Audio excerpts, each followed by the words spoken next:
Welcome to Perpetual Backlog Podcast, your gaming podcast that has to record twice because the guy that hits record button doesn't hit it. As usual, I'm your host, Aqua, who now has a better mic. And joining me as always will be our resident with the man with the voice, and his name is Dalit.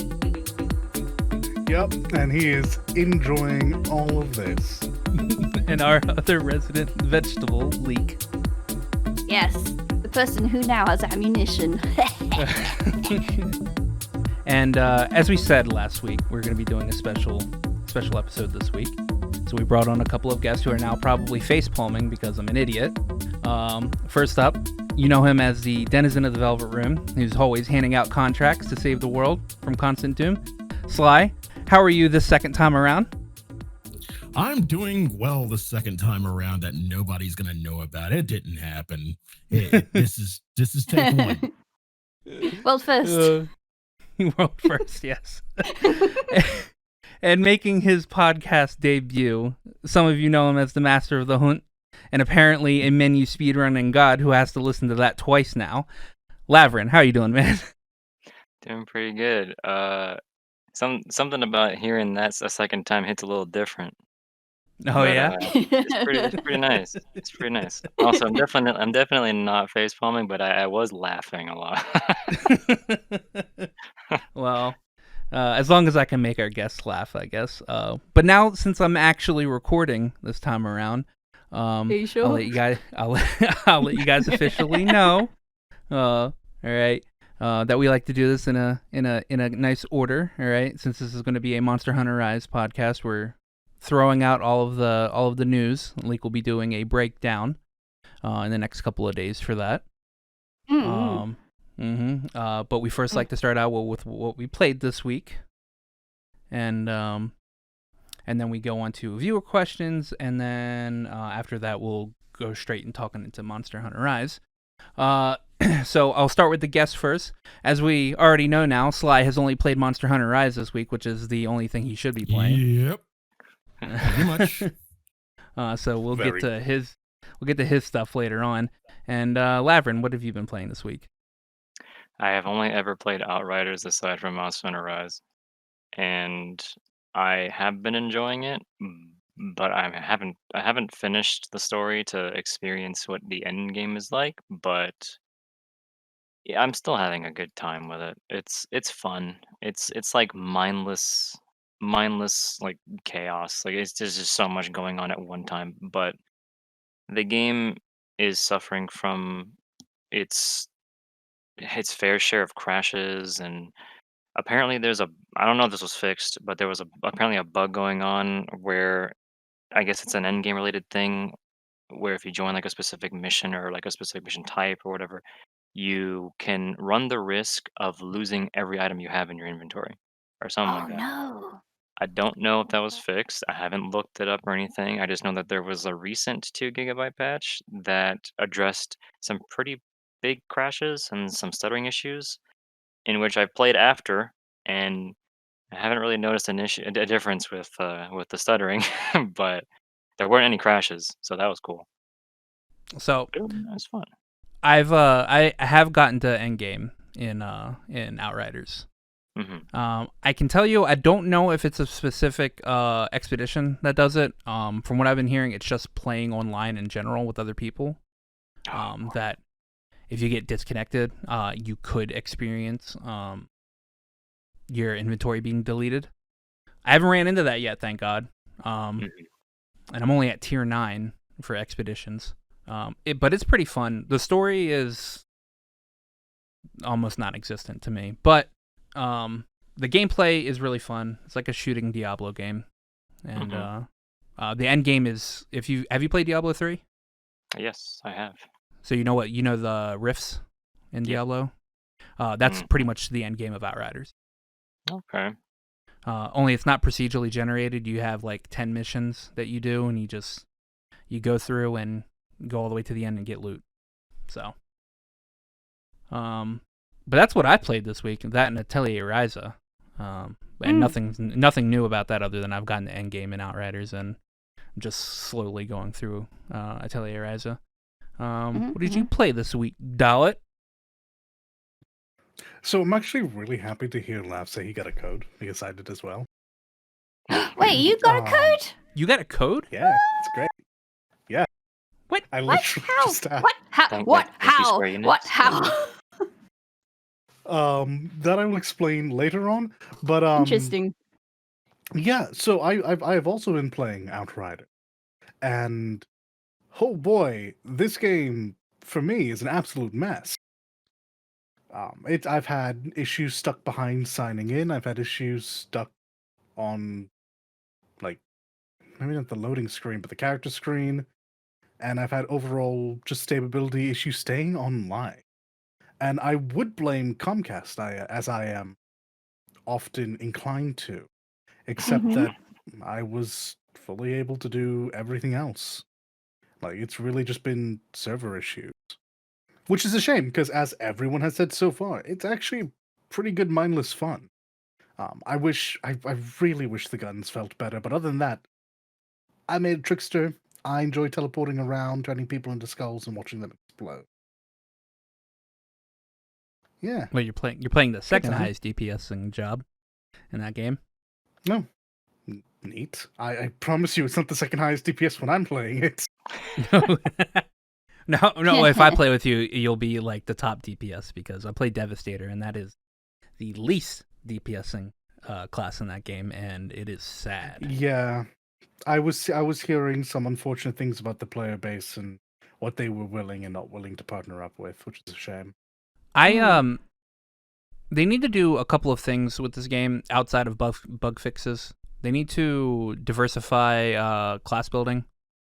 They need to buff the hell out of Devastator and or give them a taunt ability, because if they're supposed to be the tanky class, give them the ability to make everything shoot them, because I've gone through a lot of difficult stuff as a Devastator and I can just walk out and get hit by everything.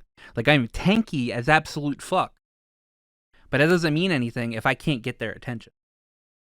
I have a more interesting question when it comes to this, and I won't linger on it long. It's not the point of the show. Yeah. But there is a fairly clear mix-up going on. There are the people who made the classes and the people who designed how the game works, and these two people clearly didn't talk to each other. And I'm trying to figure out why in a game where the idea is focused on clearing quickly, like that's genuinely the idea, is beat our game fast. We reward you for doing this. Why do you have a tank and a healer class? I don't know. Like, you very clearly set it up so that the DPS is the class. Like, you've literally, unfortunately, done this thing where you've made a best class, and let's be honest, people are kind of single-minded when they have a goal. Yeah. So, Do you also like auto heal? Does all classes auto heal when they use their special ability stuff? No. yes, No? and you do get. Well, Yes. no, yes and Yeah. no. I mean, you can, but like Which one? some classes have the ability to heal themselves easily. Mhm. Some some classes have the ability to heal others. You have to spec that way. Not all the classes, like, you can't just like do whatever you want. You automatically heal. You get health for kills. Is the base? Yeah, that's what I mean. You get health for kills. That was what I mean.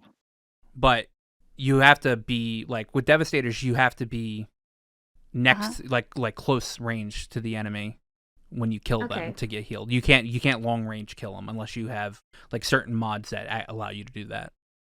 I see. But yeah, yes, it's at its core, it's a good game. I'm going to look forward to playing this. I wish it wasn't always online. That's obnoxious. Yeah. But hey, that's the world we live in now, and I'm just happy that it's going to be a complete game once it starts working. But that's not the reason we're here today. So, what did you play this week, Leak? I played a fighting game, Melty Blood. You know, remember we did that together? Yeah, we played together. Yes. I immediately, of course, chose the most gremlin character I could. It's so... All of my attacks clear over her head. It's like, all right, fine, And it turns out they're quite much like Faust from Guilty Gear because they could do the whole like teleport across the screen thing. It's like, yes, Goddamn I have an knackers. affinity for this character. Did That's you? how I good play fighting games. I'm just awful to everybody. Okay. And also but to awful question. to myself. Yes. A question. Did you Hmm. play Melty Blood in the bathroom though? I didn't. Oh gosh. Yeah. Sorry. That's the incorrect answer. Oh no. I shall rectify that in the future, perhaps. Anyway, Yeah. we should move on. Yeah. No Subnautica this week? No. Well, I was very busy. Okay. I that fish has it coming though. I think about that fish every night, raving like in vengeance. I just want to eat up that fish. Yeah. Time's Well- ticking. It's running out. Well, that's that. We do have a viewer question this week because Little likes to actually give us questions. And he actually gives us good questions, nothing too memey. His question this week. He's been nice to me, Sly. I know how mean he is to you. All right. Yeah. Mhm. But he's been nice to me. But his question is this week. His questions this week is, what video game franchise did you play growing up that you would really like to see continued or rebooted? And we'll go with the guest this week first. So Sly.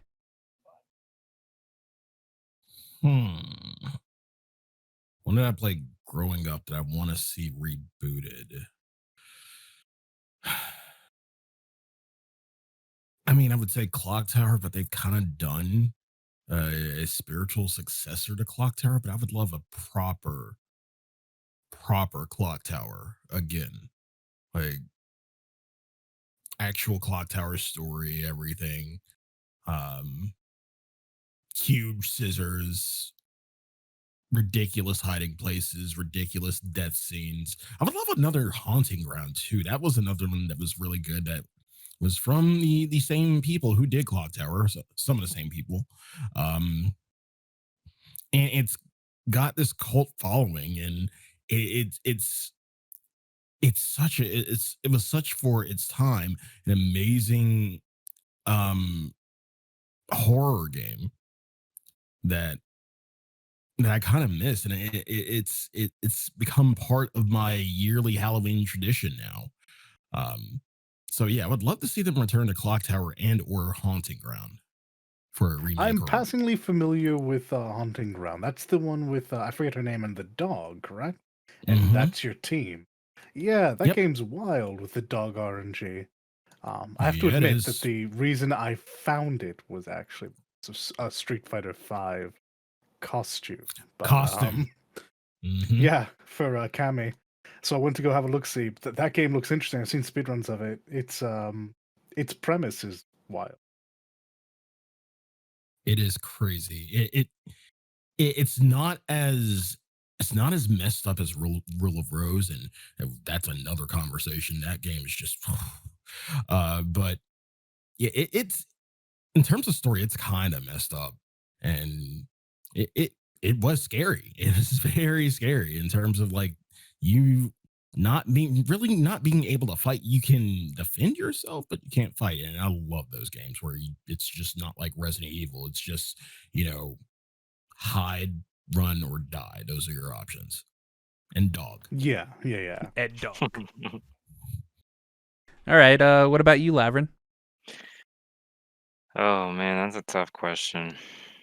I there was a game that I played. It was kind of like a back in the day when I went to like a Blockbuster and I was like just browsing whatever games that were on the shelves and stuff. And I had found a PlayStation 1 game called Threads of Fate, which is Hey! an action RPG in a way with some pretty cool characters and two different branching paths with like that end up kind of converging at the end and kind of meeting up along the way too. But they had different bosses and entirely different play styles, a huge cast of characters that were all pretty memorable. That I was like, this game is really cool, and then I ended up buying it like later on down the road. It's a very cool game, and it was pretty fun. The music is pretty good too, and I think that had a pretty big. At one point, I did not know what the game was. After I had rented it, I had like returned it, and I was like, okay, I'll come back to it because I liked it so much, and I couldn't buy it. I couldn't just buy it outright. And then I forgot what it was called. Then later down the road, I guess found it at, like, a GameStop or something in one of those, like, bargain bin sort of things, and I was like, "What? Wait, I know the cover of this disc," and then I bought it again and then just kept it. And, Nice. it was a very, very fun game, man. I love that game, and if I like, I think an honorable mention for me, and this is gonna probably hurt a couple of friends of mine, is, please give me Mega Man Legends again, man. Yeah. Hey. Please. I miss Can you that game. imagine? Maybe it'll be more than just crossovers for Capcom titles if they do that. Please. Please. Again, those games were great, man. Those were so much fun. There was so much available to you in both Legends games that I didn't even realize had existed for the longest time when I played them when I was a kid. And going back to them, it was a nice surprise to just see like, oh, there's some side quests you can do to get some additional things here and there and use some new weapons and tools. And I was like, this is really cool. So that was exciting. Could you imagine a modern Mega Man Legends game, like in like really good graphics engine? I could, Ugh. and that's as far as I'd go. Absolutely. And okay, so what about you, Dalit? I don't know. I've actually been pretty lucky. All of the games I've been interested in have kind of either continued or already been fairly recently rebooted. Crash being like the best example, Prince of Persia being another one. But I mean, at this point, I'd like to see Tekken start over because, oof, boy oh boy, I know the point is in the story, but that story got out of hand. And quite frankly, I'd like to go back to when it was simpler and there weren't so many really interesting mechanics involved. I think Tekken's story got like weird around Tekken 3 for me. Tekken's story got weird around Tekken 2, my guy. They literally introduced the devil as a fighting game character. So. And okay, I thought that was 3. An angel, okay. yeah. I remember and Devil had Jin. Kind of done weird. into the volcano. Yeah, casually as you've been bad, you're going in timeout in the timeout volcano. In the No Mountain. There you go. The spicy No Mountain. Yeah, the problem is like the rest of the games I'm interested in, they've either been wrapped up in a way that I don't want to see them come back, Metal Gear, or are continuing on because Devil May Cry 5 exists, and I'm very pleased about it. Yeah. So Yeah. I mean, like I've been exceedingly lucky about this. I guess I'm a little picky about the games I play, but I've picked correct. All right, Leek. What about you? I got one that's kind of doesn't count because it did get a remake in 2010, but yeah, it's a Rocket Knight Adventures. It was like a Sega game on the Mega Drive, Genesis, whatever. Also had this weird port on the SNES or something like that. Was actually quite different, but no, Rocket Knight Adventures is like this side-scrolling like action game, like platformer, and like I think one of the level designers was like the guy who did Contra, that kind of thing. And it's just you're literally a possum, medieval knight type getup with a rocket pack, and you fly through the level like just like hacking and slashing and stuff like that. It was just really fun and nostalgic. But like I said, it already has a remake, so it doesn't really count. So what I would go to instead is Dragon Force on the Sega Saturn. I freaking love that game so much, and I would love to play it again. I'd love to play it again. It's like a real-time strategy. Real-time strategy, tactic role-playing. That's how it's categorized. But you choose a kingdom. You have its territory that you start out with, and then you have to make alliances or just essentially conquer the rest of the world in order to beat the big bad at the end. So, make friends by conquering people. I guess that's how you do in this world. But then it had like lots of different side stories too, and the dialogue was really funny. I don't know, it's like this weird like direct translation or something like that, or they try to like just get all fantasy up in the dialogue. I don't know, but there was like funny insults like "you piffle peddler," and I always stuck with me to the point I had to look at what the hell a piffle was. But All right, very. like what? Oh my god, it was really fun. I like that, like the concept artist. What was his name? He was like Ko Tanaka. It's really cool, like fantasy, like Japanese animation fantasy style. Like you got anime elves and stuff like that. But then like the music as well. The composer was Tatsuki Maeda. I just really like that like style of like music of the game too. So if that could all be redone. Today's graphics, not so much like any I don't want any freaking photorealism shit, but all That'd be polished really up. weird for your first choice. It'd be really weird. No, but yeah, I love that to remake again. I just want to get a Sega Saturn again just to play it. I can do that. I can go to Hakihabara and just get it. But Yeah, absolutely Yeah. can. yeah, Sega Saturns are weird. You have to We're have like a adults. lithium battery. You have to have a lithium battery to have all the memories saved. What the fuck was all that about? Oh, that was wild when you showed me that. Oh my god. Actually, so I had a thought. I've changed my answer. Oh, So okay. because I I changed mine fundamentally too, but misunderstood. go ahead. Yeah, I mean, I fundamentally, yeah, I fundamentally misunderstood the answer because we can also do a remake of a game that already exists. Final Fantasy is a series, but that doesn't count because they're all different. I want to see 6 redone so bad, so bad, Everybody more than wants 8, that. and that's saying something. I think That is it. everybody wants that. Yes. Oh, they should. Oh wait, no, we already got 6. that. It's Final Fantasy 15. Don't you? Okay. You're Okay, I see fucking you. terrible. I see. I see.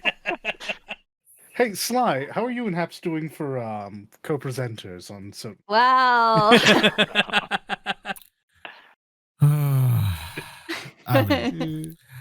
I love Habs, even though sometimes I don't love him.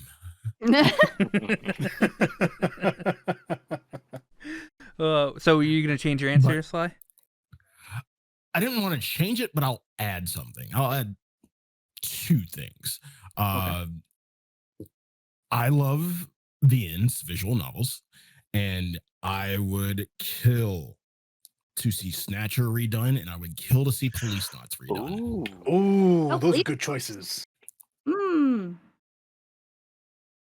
I don't think it'll ever happen in this lifetime because No. Konami. But Yeah, correct. I don't know.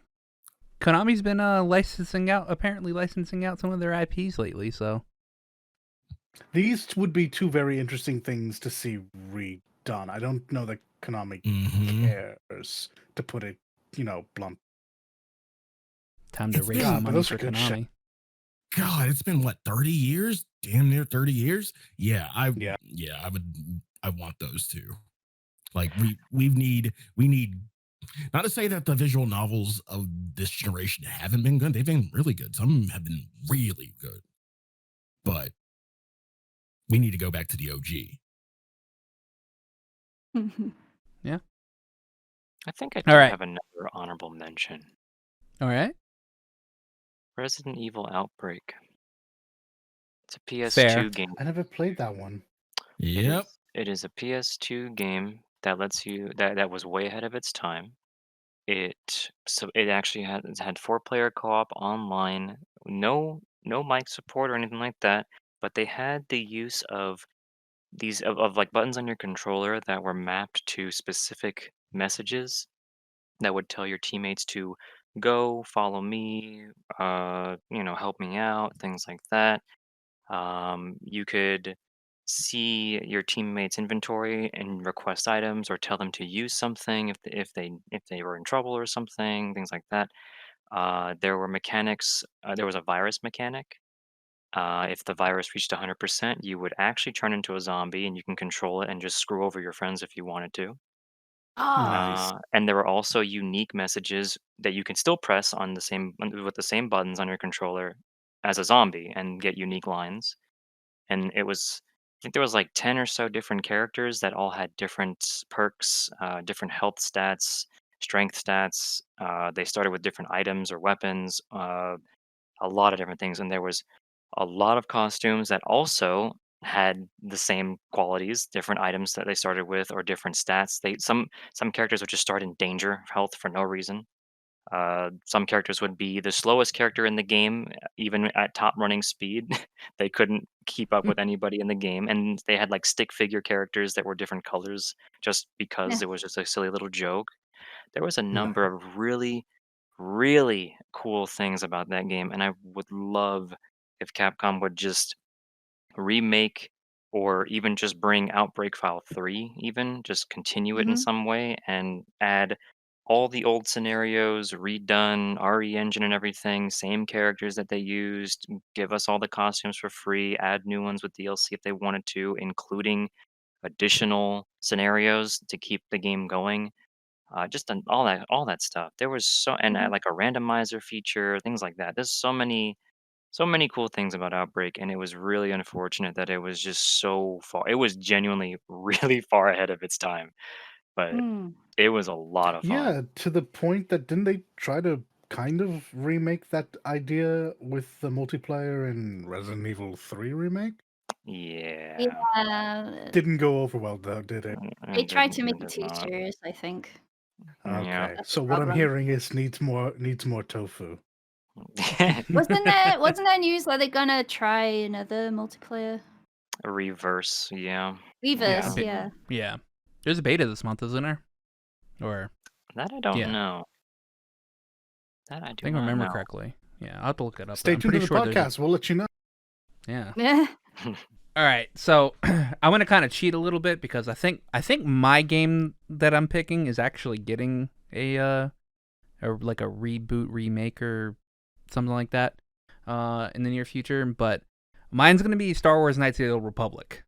Ooh. I played the Mm. absolute shit out of that game, and I would play the absolute shit out of a remake or a reboot of it. Which apparently, if all the rumors are correctly, there is apparently a studio out there that is working on it and that will release it after the whole EA doesn't get to use Star Wars anymore.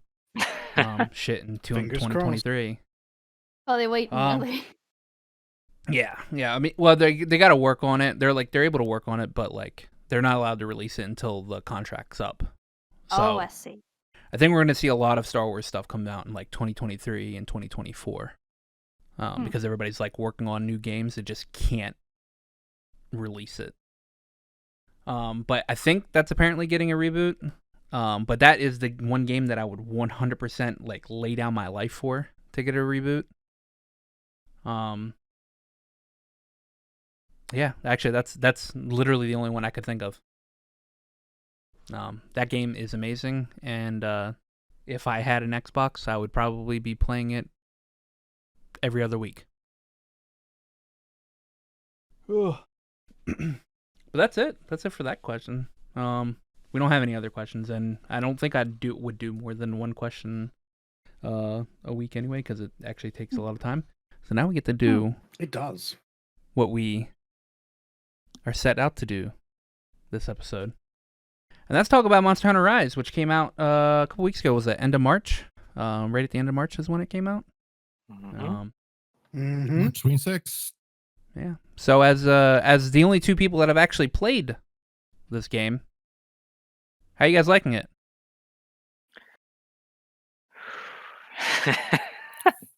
Man. I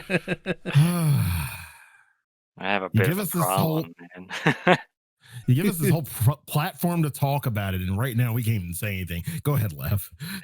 I've probably clocked in 230 hours of the game at this point. Holy moly. Yeah. I have almost every armor piece crafted in the game. Every quest is done. I have almost all of the awards in your guild card you can collect. And when all of that's done, I might work on just a few extra weapons that I want to make, and then create a few builds that I might be missing, and then do it all over again on a female character. Because with every Monster So Hunter you're game just that waiting on it. what was that? No, please continue. Every Monster Hunter game that I've played, which is literally all of them, I've always made a male and female character because they have different armor sets for their looks, and Oh yeah, that's right. I always love seeing just how they look. So can't wait to do that a second time, and then when PC comes out, I'm gonna do it a third time. So what you're saying here is that you actually have a problem. Yes, yes, I do. The confidence. It's a good problem to have, I think. It's genuinely very impressive that so soon after the release, you're already just waiting on the April up. Oh yeah. Oh, man. That update's gonna be so cool. I will say I'm not gonna say this even for the sake of the fact that we can spoil things for other people. I unfortunately was spoiled by something earlier today in my chat when I was playing the game from something that is apparently data mined, and I was like, cool. Uh, don't do that again. Matter of fact, I will make sure you don't do that again here, and I got rid of them from my chat. So Ooh. yeah. Man So takes his Monster Yeah. Hunter seriously. Very good. Well, data Yeah. mine spoilers, just no good. Spoilers are one thing, but it's also Yeah. this was actually a data mine, and I don't Yeah. handle that. I don't like that whatsoever. Yeah, same. There's like a big thing about that in the Final Fantasy 14 as well. Oh Oh, yeah. yeah. Oh, Data mines are Oh shit. God.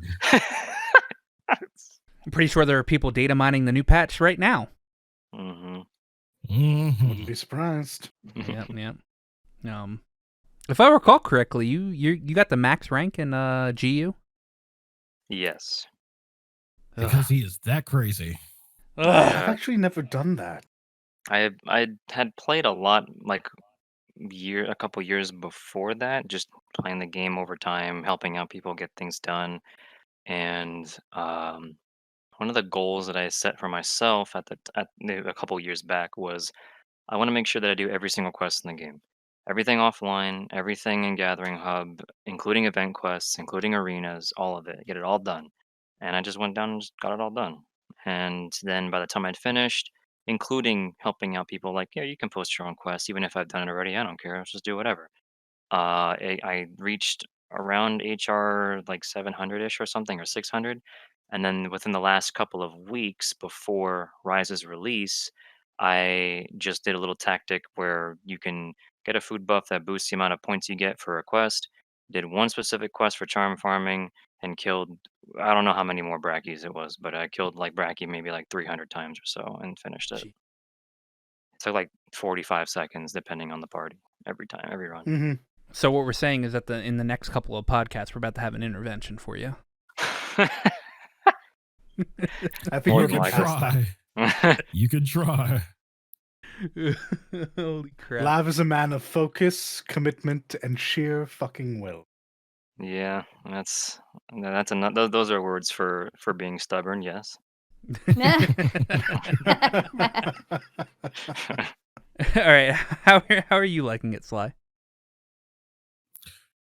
Man, it really has been so much fun. It's so refreshing to see, old mechanics from like things like Generation and new mechanics from World kind of come together in this love child that we have that is Rise. Like from when we did the demo and we saw like the little teasers they gave us in terms of switch skills and mobility on palamutes and just things we could do. It like we've been impressed. Is the game perfect? No, but it is damn good. And and I am looking forward to losing more of my life to it. Sly, I don't know that I like hearing the words old game and generations. That feels way too recent to be called old. Man, that hurts. You know what I mean. But I'm happy you're having a good time of it, though. And yeah, I did at least pick up the demos. They were good fun, except for Magnum Arlo, who absolutely took years off my life. It's But yeah, no, I'm happy that like all this really meshes well together because yeah, it is. We are seeing the quality of life and just forward progression from world, uh, combined with a lot of the familiar mechanics from the handheld series, or not even just the handheld, just the older series in general. So it's good to hear that they mesh real well throughout the game. Yeah, and that's the base. Like, this is just quality of life. The game. I've never seen so much good quality of life in one game. Like, to go from one iteration to the other and just see a lot of really, really good quality of life. I've never seen it until Rise. Yeah. So is it? Yeah, even World couldn't say that because it was bringing in too many new things. Like this is just a refinement of what there before. It seems. Yeah. Yeah, they have refined quite a few world quality of life features they have. So it's safe to say that you guys like it better than World. 110%. All right. I don't have to ask why because you guys gave us the pretty much the why right before. Yeah, Yeah. I uninstalled World or Iceborne from my computer when I had finished the final update on both characters. I said, "So long. Thanks for the 2,000 or so hours or something like that." And I'm waiting for Sounds about Rise. right. So, yeah. Oh gosh. They're So- not doing a new expansion for World, are they? That's it, No. isn't it? No. For PS4 World and is stuff. No. The next Fatalis time we was see the that'll last- be a new was- world. Yeah. Mhm. So you said earlier that it runs pretty well on Switch, or you said it before we started recording. How well does it actually run on Switch? Like, It runs well, but with a few caveats. I can't speak more so to that. Lav can because he's had a Switch that's died from playing Rise. what? What? No. Excuse me? No, no, it hasn't actually died, but I mean, it's just a Switch that I've used for a while, and it was definitely struggling for sure. Yeah. So that wasn't the game. Well, it was kind of the game, kind of like trying to kill it because it was old. But Yeah. I mean, again, it's not perfect. There are a few issues. I've seen a few on Team Darkside videos. I've had a few happen to me. Oh, you want to elucidate on that? So there's a certain weapon. No. There's a certain installation type weapon that you can use that is called a splitting wyvern shot. Think of it as like a tactical nuke for like a really huge mon. So, somebody shoots it, does a fuck ton of damage on a monster, right? Right?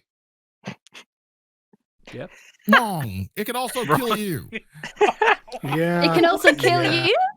Yeah. But see, here's the funny fucked up part about it. Whenever I use it, nobody in my party dies. Wonder why that is.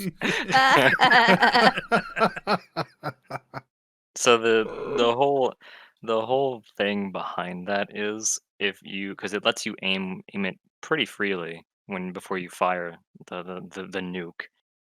If the nuke hits you directly, you die. But if you're next to it, you'll be fine. And it seems like Sly's got a magnet on him at all times or something that just kind of pulls the wyvern shot over to him directly. and it's happened to him, at least to my knowledge, twice, Mhm. right? Yep. It's only twice so far, right? Haven't. Twice. Okay. I like this so far. Expect it to happen again. I mean, you never Oh, it know. will. I Oh, yeah. absolutely You never do. know. Tally's being Absolutely do. Yeah. Ooh, that's hilarious. All right, I've actually got a bit of a question because I've heard people talk about this. Um, some people more understanding than others, and I would suspect because they're older. The game's still fresh, but not so new that you haven't finished. Like obviously for like Lav, the village Mhm. quests and most of the, or in your case, I guess all of the multiplayer quests. How's the end game feeling? I know I heard a lot of people who weren't, like I said, who weren't used to Monster Hunter mention they were kind of running out of things to do, and I assume they're not, because the grind never truly ends. But it does sound as if it was a short enough story and there was no obvious direction for them now. Well, the thing about that is, at least unless it's the information's out there specifically as to why. My assumption is the reason why there might the development of the game is how it turned out how it was now is probably just due to the pandemic, if I had to guess. That's probably like the safest bet. Yeah.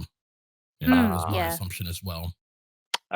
Aside from that, though, like pushing that aside, with what the game has available to it, and we're already getting plenty of news about future updates. They're being all free Hmm. and things like that. It's good to know that they're not trying to pull some fast one on us saying, hey, we're gonna get you some more stuff, but you have to pay for almost all of it, or for most of it, or all of it, or something like that. They're just Mm. saying, here's free Hmm. updates. We still want to give you the things that we normally do. There's also this is another thing. There's the updates that they talk about, and they haven't even mentioned event quests. But event quests are going to be Yes. in the game, and they're going to be Yep. in there permanently, so you can play them whenever you want to. Oh, that's good. Yeah, The yeah. Like I was saying, I think a lot of people who hadn't played the older games don't realize how how it things used to works. get rolled out. I think they were Yeah. expecting a Hmm. lot more of like big meaty first game and an expansion, maybe a second, instead of the consistency that kind of came from the handheld versions before. Yeah, pretty much. And to actually answer like I actually had this question earlier today too. The whole end game thing. Uh, the best way that I can explain this, which was technically already explained before, was the grind doesn't ever really end, because Monster Hunter has always been a game where you give yourself something to do. You give yourself a goal, give yourself like a checklist, and you work on it. And at the end of the day, even if you didn't have anything left in that list to work towards, the whole point of the game is to play together with other people and to enjoy your time with those people and practicing things together, or even solo. It can be solo too. But the point is to play the game and to learn and to improve. And when you reach that point where you feel like you've improved as best as you can with whatever weapon you're using, if you choose to use one or if you choose to use more weapons, that's the point where you've peaked. And then you just enjoy what you've accomplished at that point. But the whole point of the game is to just do cool things, dunk on monsters, and save a recording or something if you can record it and show it to other people or something like that. Like that's the whole point of the game. And I know that people do not see it that way, and that not everybody sees it the same way. People play the games how they want to. They play it entirely differently. I want to do this because I just want to get all the gear in the game. Okay, I've done it. I'm good like that, and that's fine. But the whole point of the game is to just kind of really just enjoy your time with other people and have fun beating the crap out of monsters constantly. That's pretty much it. I Do think that's you well said. feel do you feel like Monster Hunter World in has taken away or added to that feeling? Or you described there? Um, no, honestly, I don't think so. I think if anything, it probably would have added more to that feeling just because of 16-player lobbies. 16-player lobbies felt really cool. It was more like a double-edged, in my opinion, it's more of a double-edged sword. You Mm. have 16-player lobbies, and if you can get a full lobby, it's cool. It's popping. There's so many people hanging out. You got people sitting at the tables, freaking emoting and getting drunk off their ass for whatever reason. You got people sitting at the hot spring just splashing water or floating like they're dead in the water or something. And you got people who Oh are out on yeah, hunts. Like you got, and it's lively, and that's really cool. I love that personally. And I love it if the PC version of Rise would have something like that? Sure, yeah, because it's nice to see a packed room, and 4 is definitely not a packed room, when Mm. that's the highest it can Exactly. go. But the other half of that double-edged sword is when it's empty, and it feels desolate. It feels barren. When you can't get a full lobby together, it kind of sucks. It's like, well, it sucks that I can't like create my own lobby and get a bunch of people together, kind of thing. Yes, that is why you kind of go into public lobbies and just randomly go into matchmaking and stuff like that. Sometimes you won't even find that though. It just depends. But that's why I think of it as a double-edged sword. But I do think of it as more of a good thing than a bad thing because Mhm. I would much rather have all that company, and that all that company is actually very Exactly. refreshing. It's comforting. for sure. To me, Monster Hunter has always been like this really good community type, friend type game where you just get a couple of your good friends and just go on hunts and beat the shit out of monsters. That Oh was yeah, that was the draw to me. I mean, yes, you can go out and hunt by yourself, kind of test your metal, prove your worth, but it's to me this game has always been more fun with people, even on handheld with people. And yeah, like Lav said, I kind of miss the world lobbies of having people and having them do whatever they want to do in the hub, and where you could just get groups together in tandem and go on hunts and whatnot. I kind of miss that. I'm not gonna say like I would be mad if that didn't come to like PC Rise. I mean, it would be nice to have, but I'm not gonna like like set in stone. Like I'm not gonna play it on PC if it doesn't have this. No, Mhm. but yeah, it's a really awesome community game. I've always described yeah. it as that, and it will forever be that. Yeah, I guess that kind of goes into one of my later, like one of the questions I have actually written down here. Would be like, what upgrades do you think would come in a PC like version of this game, barring graphics, because that's going to be obvious. I honestly couldn't really think of anything aside from a graphical standpoint. Like, we can give you 60 FPS. The game runs at on 144 hertz monitors, and it looks nice and smooth and clean or whatever. And maybe they might do an optional high res texture pack mod or whatever, like they did with World on Yeah. PC. Maybe, but I don't know. I'd sooner believe just 60 FPS or 120 or whatever. I'd sooner believe just frame rate Yeah, increase more than anything else. And yeah. the I don't know hopeful what of additional. 16-player lobbies.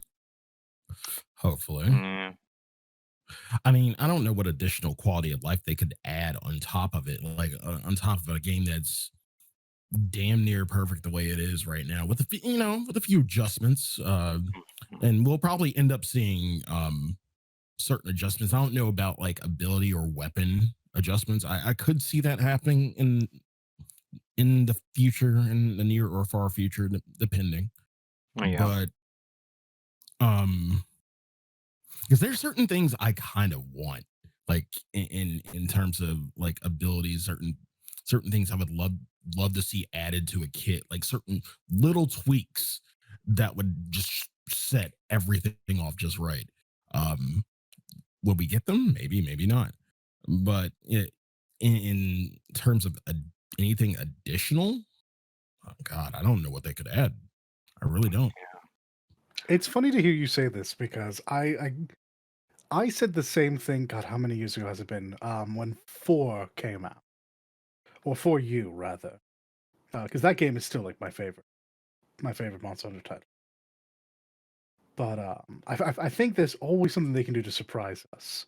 I'd be interested to see what it is, mind you, but Mm-hmm. like every time I think, well, okay, now they've gone too far. What are they possibly going to do? They whip something new. Yeah, And that was 2 gens ago for me, so. yeah. Mm. They actually keep on outdoing themselves. I don't get that. I told Sly this like a few weeks ago, like basically like the first week of Rise. I was hanging out with Sly. We were hunting, and I said, I don't know what it is at Capcom, but they must have signed a deal with the devil to have all this kind of creativity because Yep. it is something. The level of Genuinely, design, the the level Monster of Hunter crew is amazing. Yeah. yeah, they just outdo themselves every time. The level of design with the newer monsters that we get in Rise is just it's just something else. Mm-hmm. They are Oh, they they are do look actually good too. yeah, they are actually very memorable monsters. This roster is I have not been this excited of seeing just a handful of new monsters being announced in like a trailer or something since just picking up like Freedom Unite or whatever on PSP. Like I haven't I like there was so much from Freedom 2 to Freedom Unite that was just baffling. It was blowing me away when I was playing it when I was like a teenager. And then here we are now. Like I know I was excited for World and Iceborne, but it was like it's one of those things where I as someone who's played all like games for these games for years, going to World when it first came out was actually jarring because there was something that wasn't followed. It was like a formula that wasn't followed in this one specific game that they Hmm. then fixed later on with Iceborne. And it was the fact that there wasn't even it wasn't like the usual locales that they have. You always have a volcano. You always have a snowy area. Yeah. You always have swamp, things like that. And World didn't have that, and it was really weird. Uh, and when they brought in Iceborne, that was their way of just kind of adding in the ultimate expansion and things like that. And I was like, okay, that's fine. The free updates were great. The events were cool. And seeing seeing Rise as it is now, they have literally everything in there, like the usual things that I would expect to be in a Monster Hunter title by just default. Basically, we have our cold area, we have our hot area, we have our swamp or our jungle or a forest or whatever. We have all that already, and the best thing of all is there's no cool or hot drinks, so you can just go do whatever you want to do. I did not know this. Mhm. That's I lovely. Big I fan like of that. ordered those drinks. Ah. Thank God. They're so annoying to deal with in World. I mean, like, I guess it's because I've spent so many years doing it, but Yeah, it's fun. Yeah, you kind of just get I desensitized. exactly. But it is nice to know that I'm not going to go into a quest one time having forgotten to equip it and go, well, crap. Oh yeah, that's the other thing for some of us who have played the old games, all that stuff already is something that we had to kind of fight to remember or just forget Yeah. with World because we can just go to our camp and just restock whenever we want to. It's just it's free. It's just free. Oh, right. Yeah, So that's yeah, something they see, brought like over from World. Fair. yeah. So it's a really strange feeling when you're like, oh man, I if I don't bring these, I'm screwed. Someone's got to give me an item. They have to trade it to me, Mhm. and then you're like, wait a minute. Like you load in, you like that's your thought process in the load screen on the way to the Hmm. quest. Then you go into the quest, and then the little cutscene pans out, and then there's just a big old tent right next, to you. You're like, wait a minute, that's right, I forgot. So Just gonna pop in real quick. yeah, There is one thing that will absolutely spoiled for me forever now because the sheer appearance of it is the freaking food. The food in the hub is I just want I every time I just freaking find myself drooling at the screen. that's But Lies. I That's know Lies Rise. expertise. Oh my gosh! Like no, like we even watched like binging with Babish is like this Oh cook man, guy Yeah. on YouTube. Yep. yeah. He freaking made the platter. Like what the hell? So good. But yeah, but Rise just has the dango, or at least that's what I saw. How do hmm you feel about that? It Sly, ain't me. you can go. There you go. That's his thoughts. It ain't me. That I ain't me. you can't get gains off of Dongo, and I swear to God, it's just like what whole village is. I mean, I know it's a tea house, I get it. They had fishermen. They had like when in the opening scene, you can see this really big ass tuna. We know there is stuff there. But Oh what the man, I wasn't hell? prepared for the passion. They're gonna get Dude. diabetes. Sly loves his meat. Yeah, no, this is This is very not- serious topic. Like I was no qualms about asking this very question. Monster Hunter food is serious business. It is. You say I this, miss but all these- until World, my only thought on the food was, all right, what's the gimmick? It's been fondue, it's been shish kebabs, it's been, and then suddenly World was like, no, food. Mhm. No handler to shovel down food, and we're like, where the hell does it go? Yeah, exactly. Oh yeah, I miss her actually. But like yeah, I mean- even World had like really nice specialized food for events and stuff too. That was fun. That was Yeah, cool. that was really cool. That was a good touch. I love that. Yeah.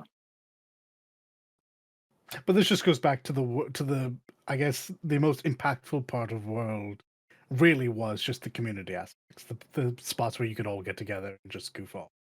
Oh Yeah. yeah. Yeah, that there's also there was like one thing in particular that I had wished they would have added or updated or whatever, anything, just to world or Iceborne, and it was the ability to see everybody in the town, not just the hub. And in Yeah. Rise, Yeah. you can just go anywhere and just see anybody anywhere. It's perfectly fine.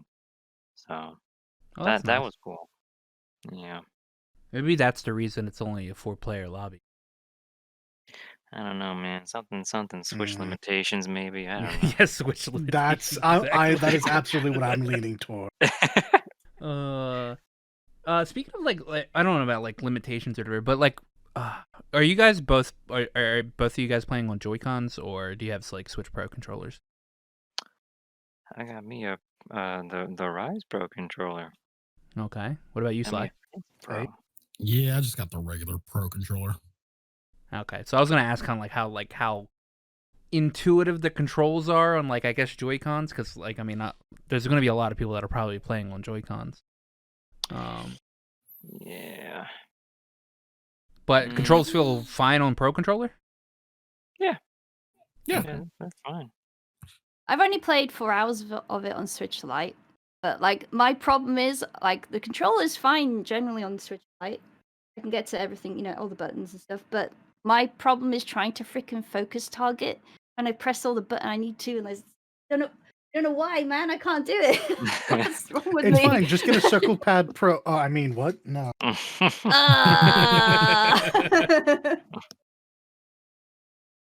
Oh, that's nice. I'm probably gonna end up breaking down one day and buying this for Switch, just to play it. Which means I'm gonna need. Yeah, man. I don't know. There's just so many games, and like Monster Hunter is like one of those games where like if I start playing it, I'm gonna have to actually sit down and play it for like months. Oh man, you're gonna put so much time into that, man. Okay, so I'm a World baby. All right, so I started playing with World. Mm-hmm. And World on PS4, after I had done pretty much like almost everything you could, like, I mean, fought every monster you could in base World. I was already looking at my thing. It's like over 300 hours, and I was like, where did my time go? Like, was this already gone? I was like, what the fuck? It does that. Ugh. It'll do It that. does. Which means I'll need to get a Switch Pro controller because I'm not playing this on Joy-Cons. Yeah, I don't know what I it could is see about myself playing this on Joy-Cons if I had to. My only issue is just the innate issue of the Switch, and that's the Joy-Cons are bad, and both like not both of mine. My and my neighbors' Joy-Cons both drift horribly. Oh no. Why? Oh yeah, It's yeah. just It's why calibration or. No, it's just I have no. all Joy Cons have bad They're drifts just bad. occasionally. Yep. Oh It's a no! manufacturer It's my problem. biggest worry for you, as a matter of fact, because I can replace mine if it gets to the point Yeah. that I'm just super duper frustrated. You don't have that luxury, and I know that you use the exact same hardware as a Joy-Con. So Uh-oh. yeah, but it's fine. I just gotta, pro control, of course. Yeah. So what was your guys' first Monster Hunter? Try for me. Hmm. My very first Monster Hunter, if I had to be technical about it, was Freedom 1 on PSP. But then I went back because a friend of mine told me that there was a PS2 version that came out before it, and I said, "Wait, there's a PS2 version?" And he said, "Yeah, and we can play it online too." And I said, "Wait, we can play that online?" And then we all bought it, and then I played online. Oh, that one. This version. Yeah. So yeah, I'm technically as old as the game itself, I guess. My first Monster Hunter was Freedom Unite, and it was great. Like, I was immediate. Hmm. You're a world baby too, right, Leak? No, I not? played 4G on the 3DS. Oh. God, I'm the only world baby. Yeah. You're the world baby. Yeah, I'm the only one. How long did it take you guys to actually get into like Monster Hunter? Was it like you played it and like, oh shit, I'm hooked, or were you like, oh, okay, this is my first Monster Hunter and it's like okay, and then like the next Monster Hunter you got hooked or whatever?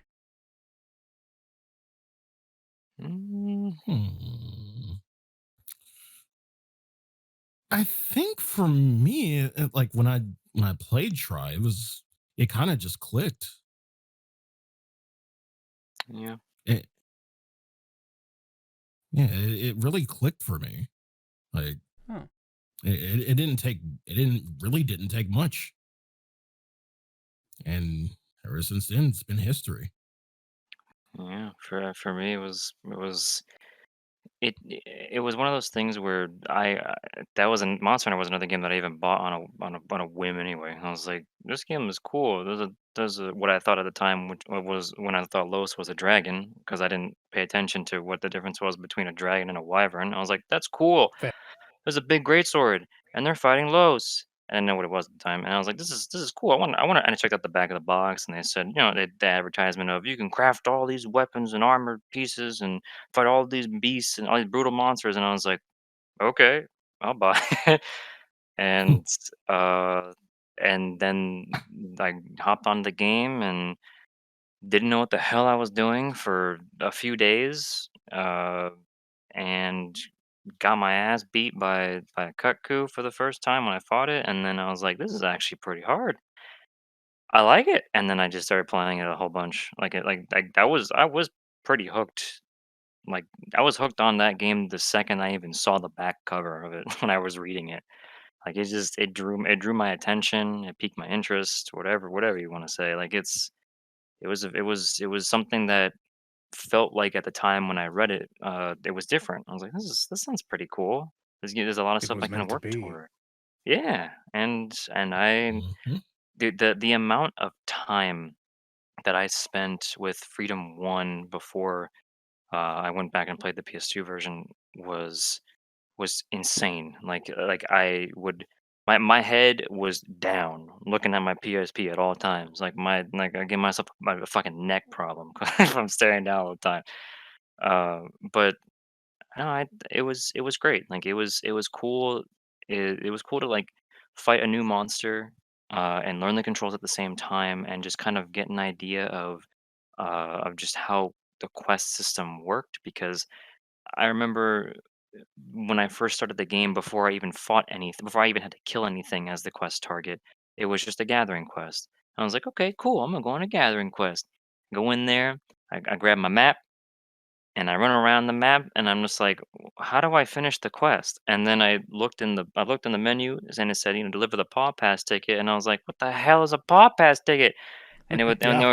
they were just sitting in the box, and I was like, "Wait, that's been here the whole time?" My character starving at 25 stamina with nothing. The timer blinking, telling me, "You fool, you're almost out of time." I'm like, "Oh, okay." And then it just got better after that. So, yeah, it definitely clicked for me too, for sure, like, real quick. Oh, that's really cool. Yeah, I mean, that was the same with me with World.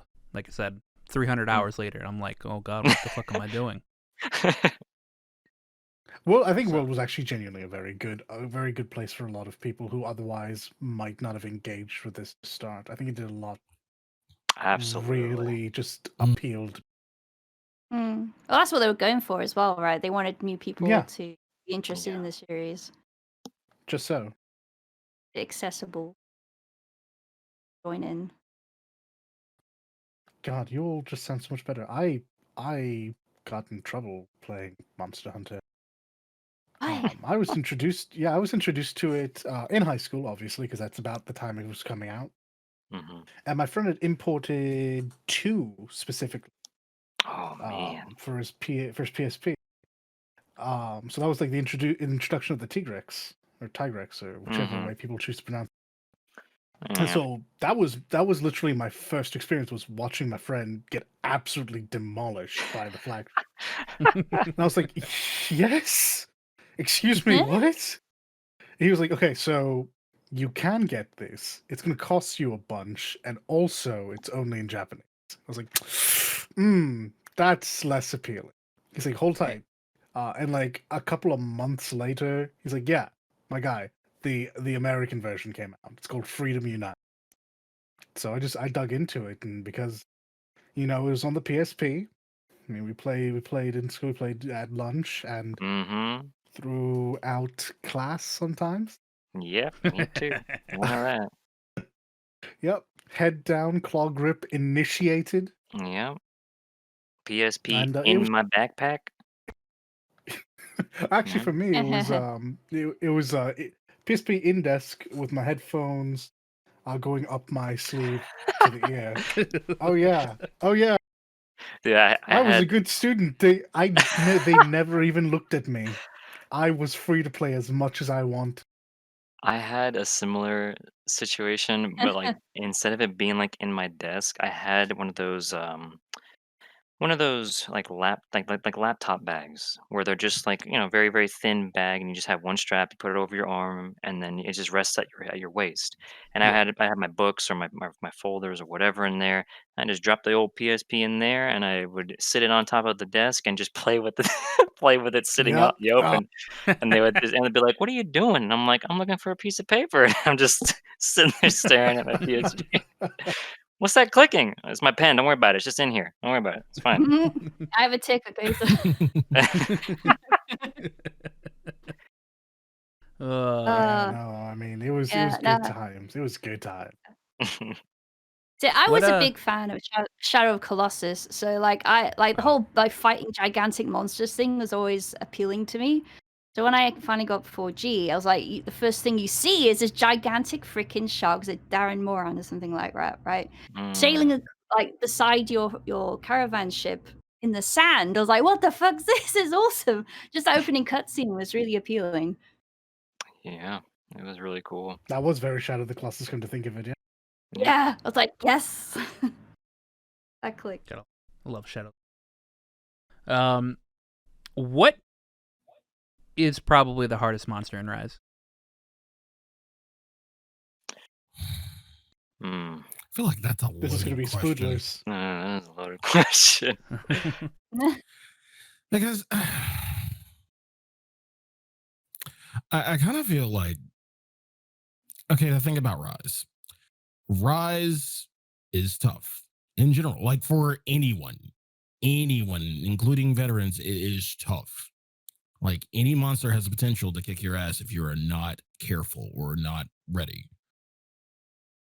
Mhm. If we had to like kind of pick one,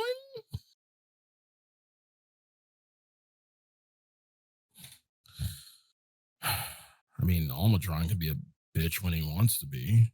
It can be, Is that the yeah. mud one? Mhm. Yeah. It definitely isn't a returning monster for me. It's not. Returning Right. monsters are just one of those things where we have it down to a science. Even if they have one or two extra moves or something fancy up their a trick up their sleeve or something, it's just nah, you ain't gonna change. You're gonna stay the way you Exactly. are. You know, Hmm. I really don't know. Like for me, I don't really know what monster would be like the toughest. Almudron is definitely a contender because Almudron just that man just loves to swim. He hops all over the place, Hmm. swims all over the place. Check me out. I'm in the mud. I'm halfway out the mud. Watch this tail. Slap. Oh, okay, cool. Thanks. And brings out a big old mud ball and freaking space jams your ass and just throws it in the ground and blows up. Like there's just some things like that can be can they can catch you off guard. It's true. They can. But I don't know. Dalmadron is definitely he's up there. He has given uh even veteran players or whatever, people who've played the games for so long, he has given them a bit of trouble just because of the way that Almudron is animated. A lot of Almudron's attacks are so his entire body's moving. So it's like, what in the world are you doing, man? Like, relax. Ah, Is your tail gonna hit me? No, it's just your arm. Oh, okay. But also your tail wasn't the part of the attack, but it's still a hitbox, so I'm gonna get hit by that too. Okay. Like, just weird things like that. yeah, Monster Hunter hitbox is notoriously fair and balanced. Yeah. Oh yeah. Man. Love me a Plesioth hip check. Yep, you sure do across the map. Yeah. So that would be the monster that probably gives you guys like I probably should have worded it which monster gives you the hardest time. Yeah, I And think that would be. yeah, that is definitely an easier answer. Yeah, I think Yeah. Almudron Yeah. is an ass. Like he's just because of how Yeah. much he moves like that. Like that's the only thing. It's just the way he's animated is like, what in the world are you doing, man? Relax. Like that's seriously chill. That's basically it. Um, so this question's a bit more for Sly because, well, I mean, yeah, probably. How hard is the people debuff hit? Well, I think we See, heard it about this doesn't. before. That doesn't like. I don't think it really applies for me because I just hunt with friends, and it's not really even really a people debuff. I mean, okay, okay. If you probably go into random lobbies, you'll probably hit that a little bit more often than normal. But yeah, for me, I don't think it exists. I mean, like again, the only time it exists is if you go into a random lobby and you see someone like down to within an inch of their life, and they're not going to do anything about it. They're not going to use a potion. They're not going to do anything. They're not going to try to Mm, get away. Yeah, that's probably the people debuff you would see. But yeah. for like my friends who I hunt with, it's not even a matter of that. It's just like again, this game is tough. It's tough, and people are still climbing through the ranks in HR, and it's I feel like Monster Hunter is one of those games that's really easy to pick up and really easy to learn. It's easy to pick up tells. It's easy to kind of, get to know your weapon and your build and what you can do and, little tricks and swag that you can do to make your hunt go a little bit faster and a little bit more fun. So, yeah, I don't really think there's a people debuff. Yeah. That's reassuring. I don't think I've ever had that issue either. Like, I definitely don't go into random lobbies. Hell no. Nope. No, sir. I have there was an instance earlier today where I almost got my first triple card, like my first failed quest in general. Like I still haven't failed a quest yet, but we had 2 out of 3 deaths and I was like, "Uh-oh, we're capping this thing. I'm not gonna risk killing it. I don't wanna fail yet." So, yeah. So no one has any stories of random IGs running around. Je suis monte. No. Thank goodness. That's good. That's So out of like what you said, you've already put like 200 hours in this. You haven't failed a mission once. No.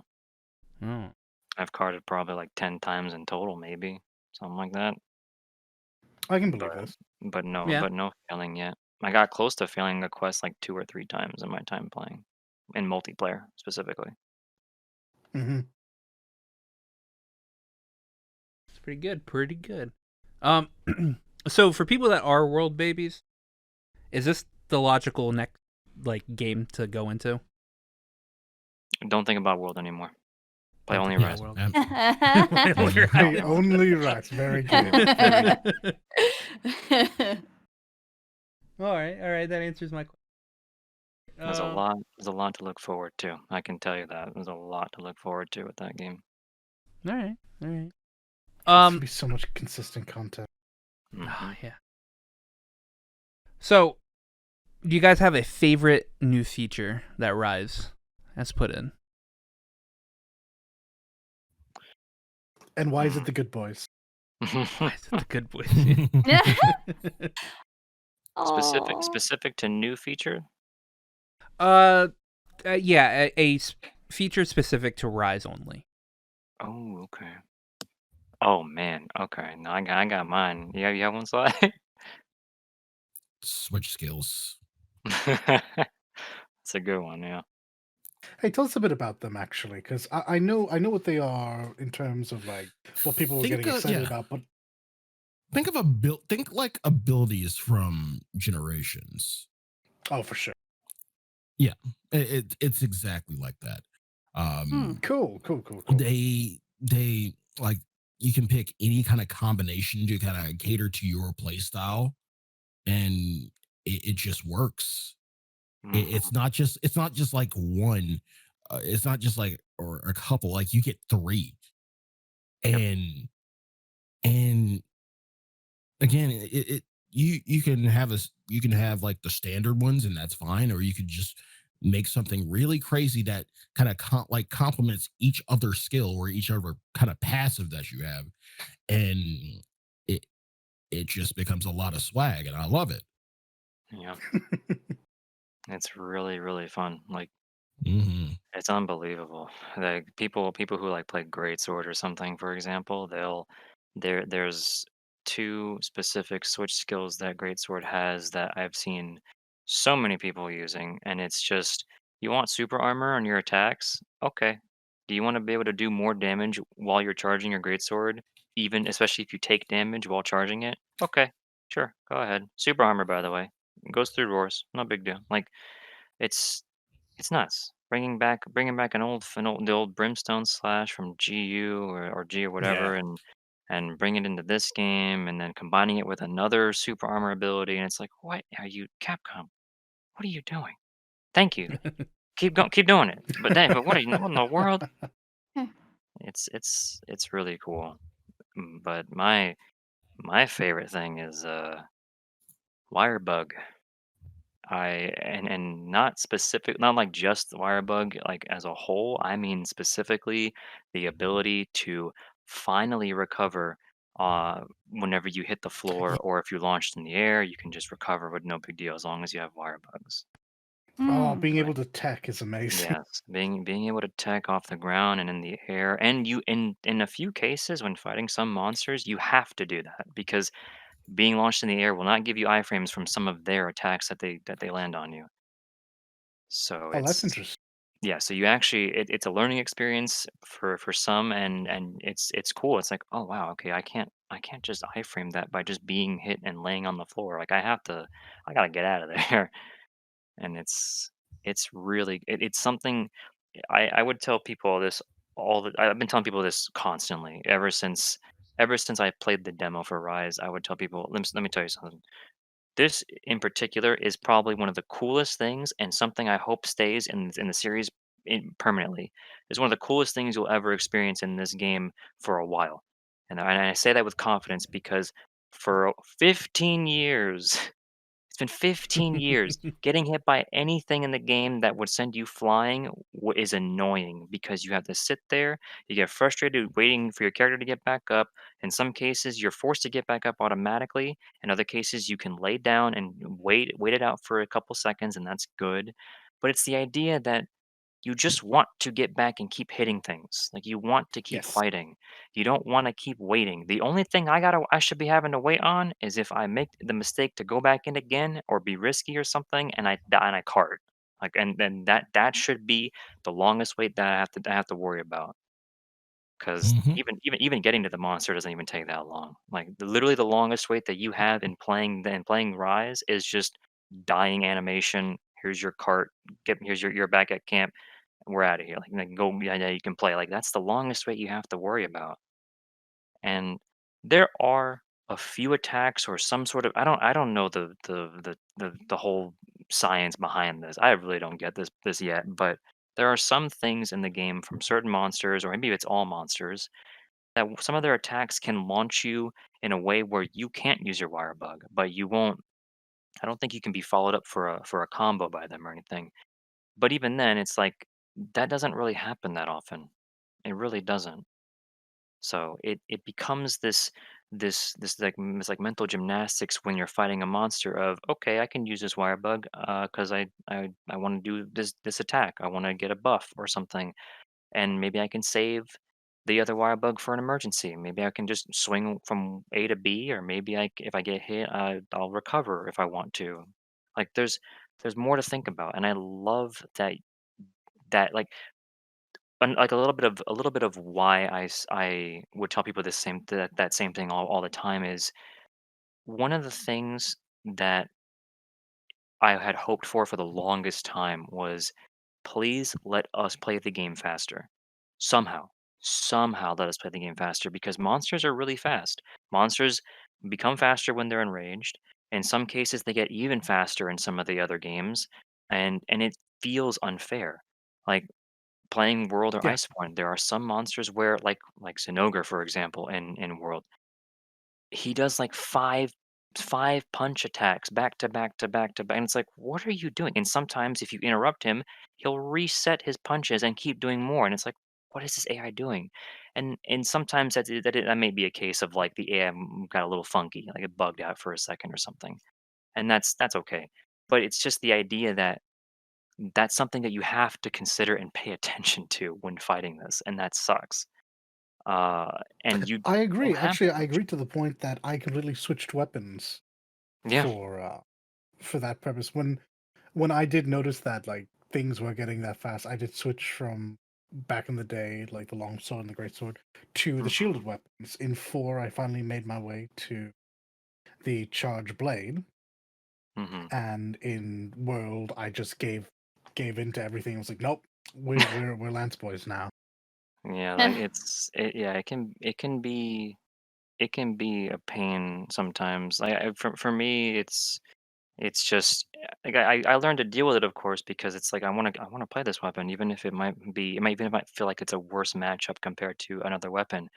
And I can deal with it by just not attacking as often. Thanks. That's cool, I guess. It doesn't feel that great. And then or it makes it feel like I should probably just I guess use my mantles a little bit more often instead of just leaving them there to do nothing because I don't like mantles in the world. I want to see my armor. I don't want to wear a trash bag over my I head think all the time. mantles were a dangerous addition. Yeah, like I think they bred a lot of bad habits that now that yes. they're gone, people are going to have a hard time adjusting to. Yeah, the new bad habit is wire bug is teching in the air constantly or off the ground constantly, and then where my wire bugs go, or how am I stunned all of a sudden so quickly because they're getting hit by stuff too Hmm. much. Yeah, like Yeah, 'cause and there's that and only a finite amount of wire books, right? You yes, only and have a certain amount. they recharge. There's three in total that you can have at a time. The third one is on a timer. Like you can only have two permanently when the hunt starts, and then you might find one sitting around on the map and you grab it, and then you have a max of Ah. three. The third one will be there for a little bit. You can use it as many times as you want to, and while they're on all their little cooldowns and things like that. But the game will tell you, will warn you, hey, this one's running out soon, and then it'll just go and disappear. So yeah, but and then that's the thing that I like so much about that mechanic, about that rise specific feature is that yes, it can breed bad habits. Yeah, think of like the example I just gave. You just tech over everything, and sometimes you might just get stunned because you get hit by too much or something. But it's a learning process, and that's a learning process that is something you can you can experience. You try to learn how to deal with this, and you tech in a better way instead of just teching all the time, or maybe you just decide I don't want to tech. I'll just take this hit. Whatever. I'll lay on the floor. I'll roll out the way when I get back up or something. And it's it it's not it's kind of hard for me to really explain a little bit more in detail, but it's just the difference between a mantle. Oh, I gotta put this on all the time. Here we go, and then my brain turns off. Rocksteady mantle, okay, whatever. Just rocksteady, clutch claw, bonk him into the wall, beat him up. Okay, temporal mantle, same thing. I can take a few hits, bonk him into the wall, keep hitting him, and that's pretty much it. And there's the glider mantle, there's evasion mantle, things like that. All that sort of stuff helps with getting mounts easier, or the damage boost is nice, but also having higher evasion is really really crazy to have on a mantle. And then you can just create a build so effortlessly that literally keeps your mantles on like 100% of the time in an entire hunt. Like I don't. That's why I don't like it. I don't want that. That's why I prefer them moving away from it, and why I like that they took the clutch claw for Rise and just said, change it up, make it like a little more endemic life esque, for a theme, and then give them like just incorporate everything around what you can do with this, but let this also be a new tool for the hunter specifically, but for the player, and it's nuts. Like it blows my mind. It still does. Almost 300 hours, and I still can't get over how I can tech off the ground. Like it really, it's like the invention of the wheel. Like it's nuts. I like the passion. Yeah. Thank you. So I did a good There job. was one He was like, get Lavren on. He'll talk. There was one feature that I was curious about because they tried to show it off in the demo. They changed mounts, right?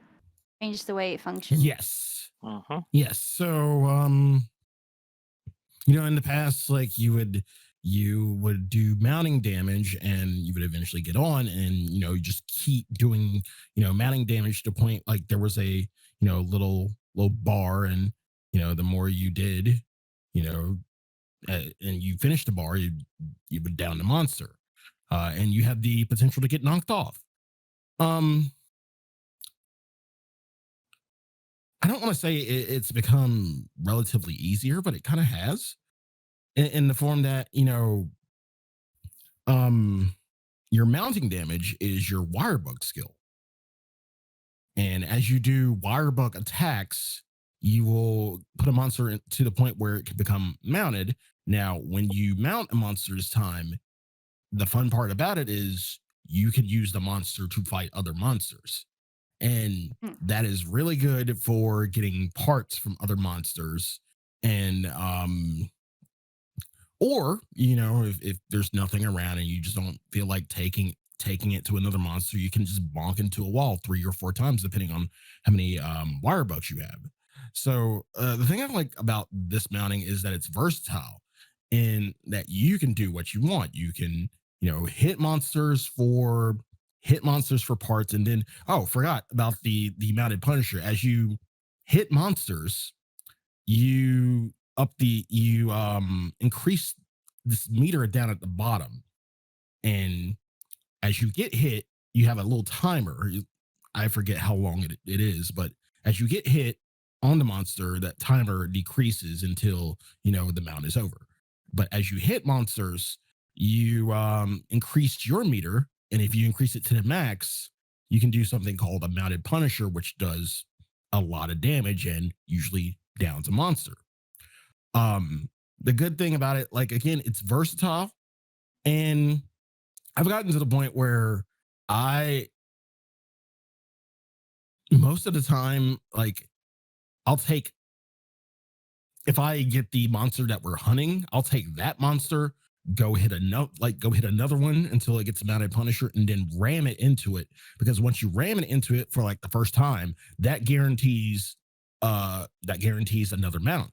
So what I would do is hop off the monster and hop on the other one. And like I would keep chaining this, because there's usually like 3 monsters in one area. So I would get the monster we're hunting, go hit another monster for parts, bonk him into its body, hop on the other monster, hit like the main monster for parts and then do a mounted Punisher, and then maybe see if we can grab the third one and then get another mounted Punisher. It's fun. Yeah. It's so fucking fun, and it's so rewarding. I think I feel like it's the most rewarding mounts have ever been. Yeah, I agree. It's a lot of fun.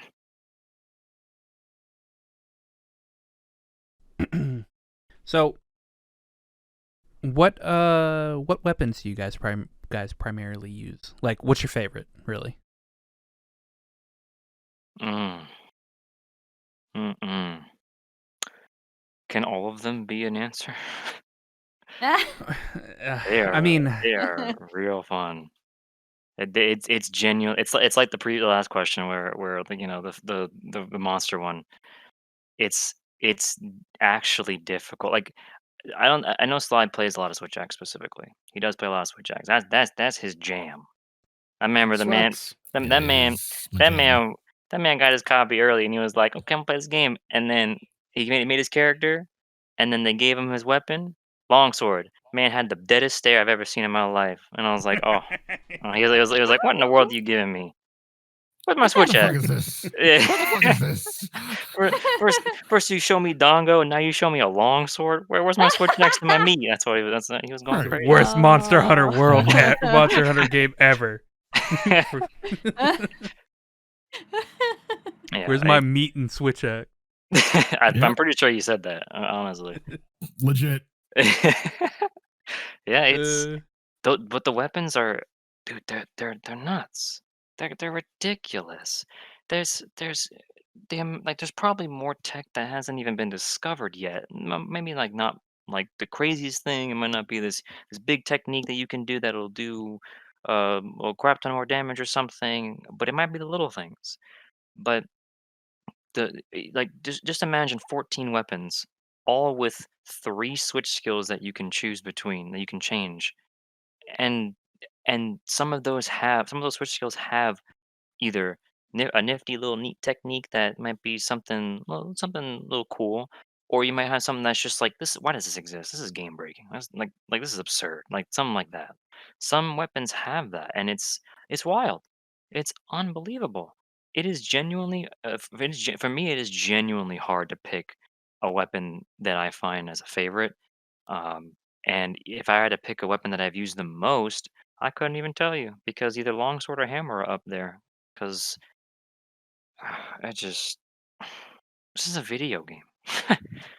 This is a video game. I don't know how they do it. So, Mm.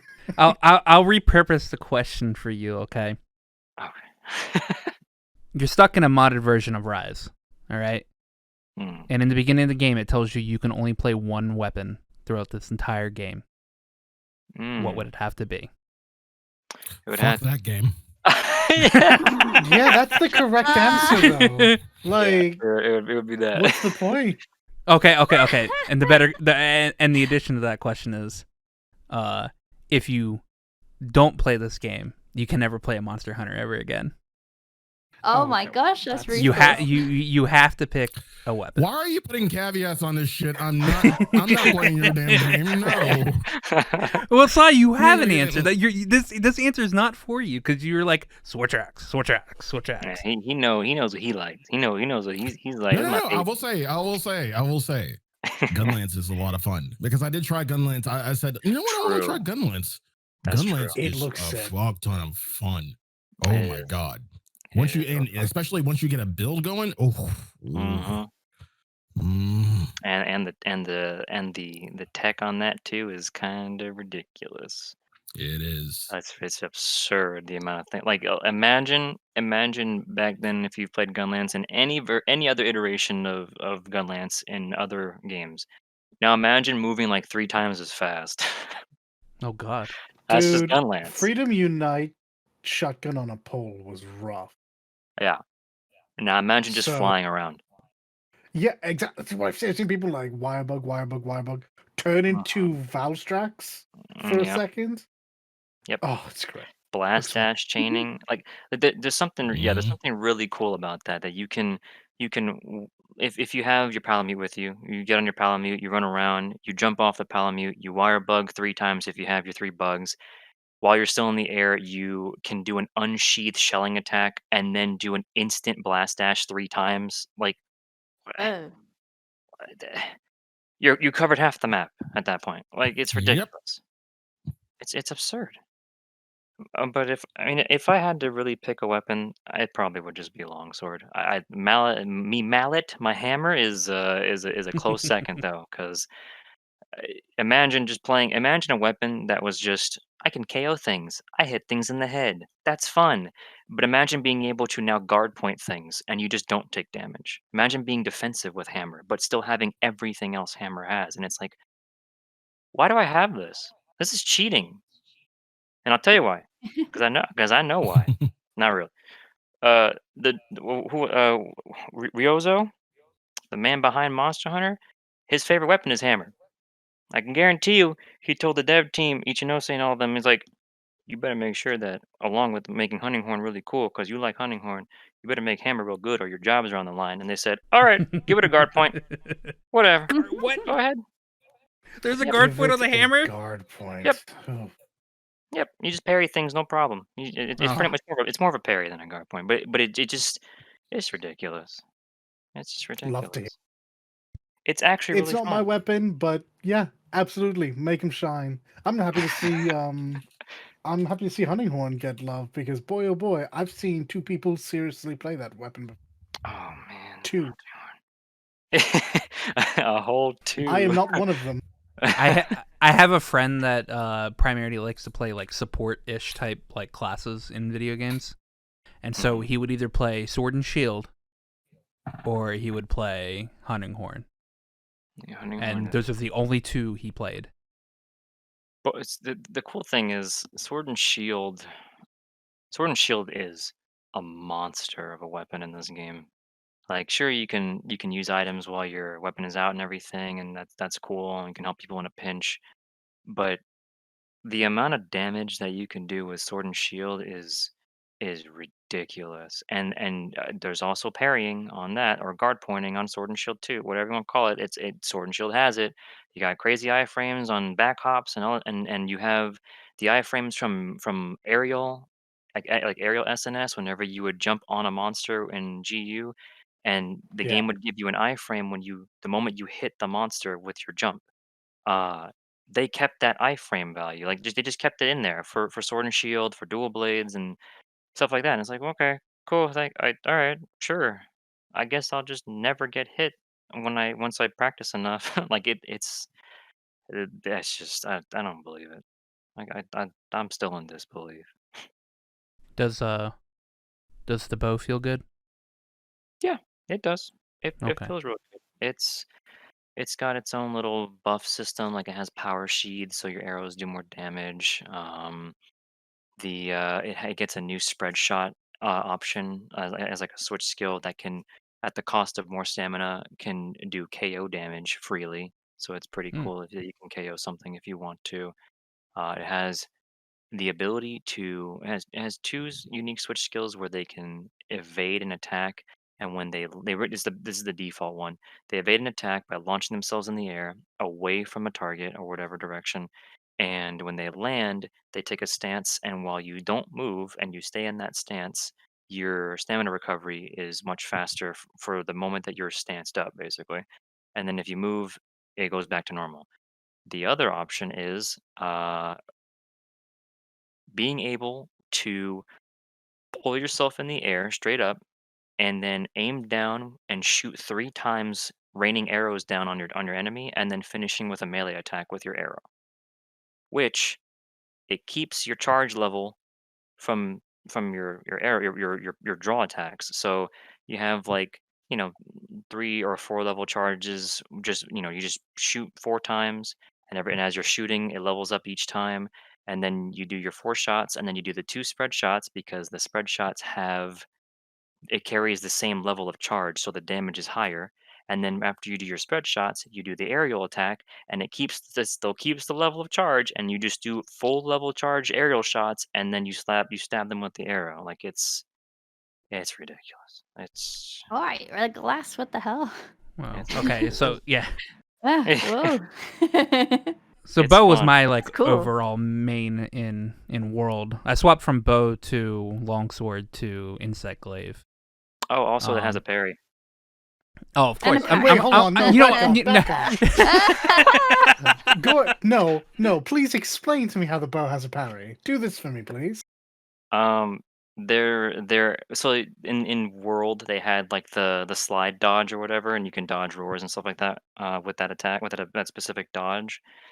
They kept that, of course, as your default switch skill, and then they gave you another one where I think the distance that you travel with your dodge is shorter, but it's like a just frame parry, and you attack with your arrow. It's a melee attack while you're dodging in any direction. You can do this, and I guess the attack itself is considered the parry, and you can parry roars or any other like oncoming attack as long as it's not an attack where the monster's gonna keep hitting you or something. It's like a multi-attack or something. Like if it's that, Mhm. you're probably gonna get hit. But if it's just a single Mhm. thing, oh, just he's gonna slap me. Okay, parry.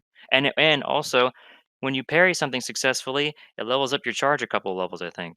So you go straight to almost max charge in like 2 hits. Sounds So broken. Huh. yeah, Game IG also sounds got a parry broken. too. IG got a parry too. Legolas and Oh, Legolas is nodding along to this. Like, yeah. yeah. So you can just play Legolas in this game, Yeah. Basically, pretty much. Yeah. Yeah. Yeah. Oh man. Yeah. This sounds like it's Attack on Titan, the monster hunting video game.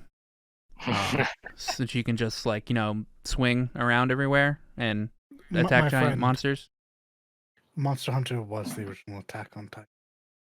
I mean, was it that or was it Shadow of the Colossus? Which came Well, out first? I don't know which one came out first, actually. Well, Monster Hunter at least had a Monster Hunter on PS2 came out in 2004. And it had a siege defending sort of hunt, which was against Lao Lao? Shan.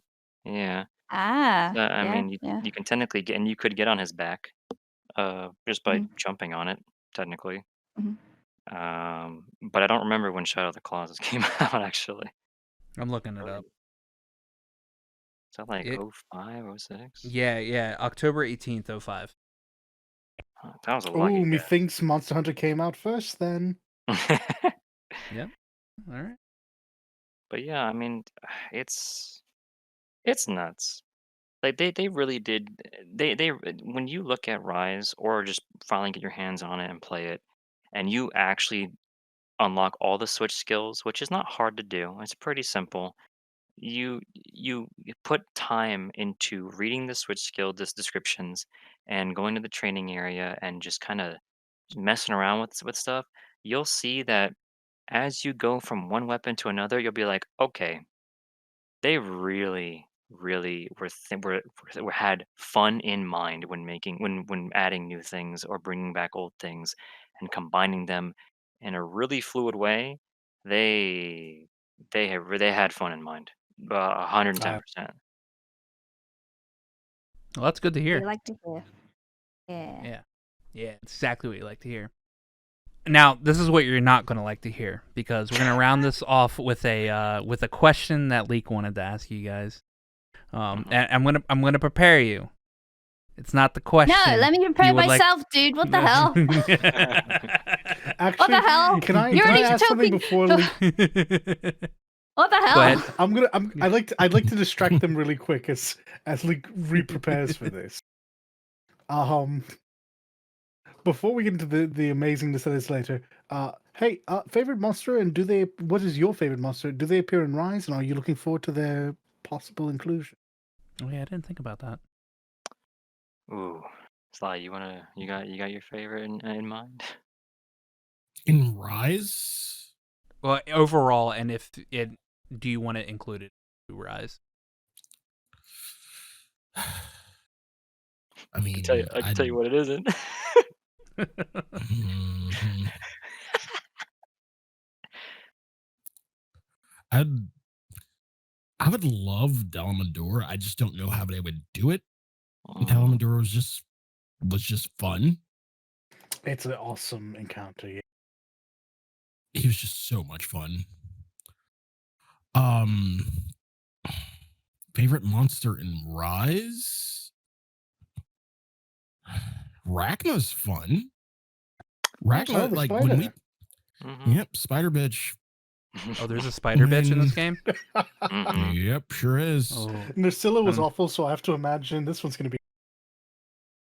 I'm not sure anymore. um, the thing about Rachna is like when you first experience it, like you kind of realize what it is and what it's doing. And when we figured that out, it was like, oh shit, this is a fun monster. Mhm. Like like mechanically speaking, that this is a fun monster. Holy shit. Yeah, it's actually really cool. Mm-hmm. So Yeah. yeah, I'd say Rachna. Man,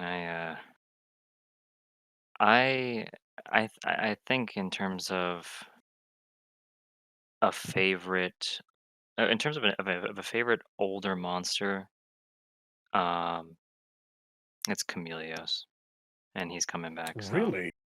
yeah. I Oh, When I first fought Chameleos, uh, I was so hyped up fighting him for the very first time. I was like, "Wow, we have an actual chameleon.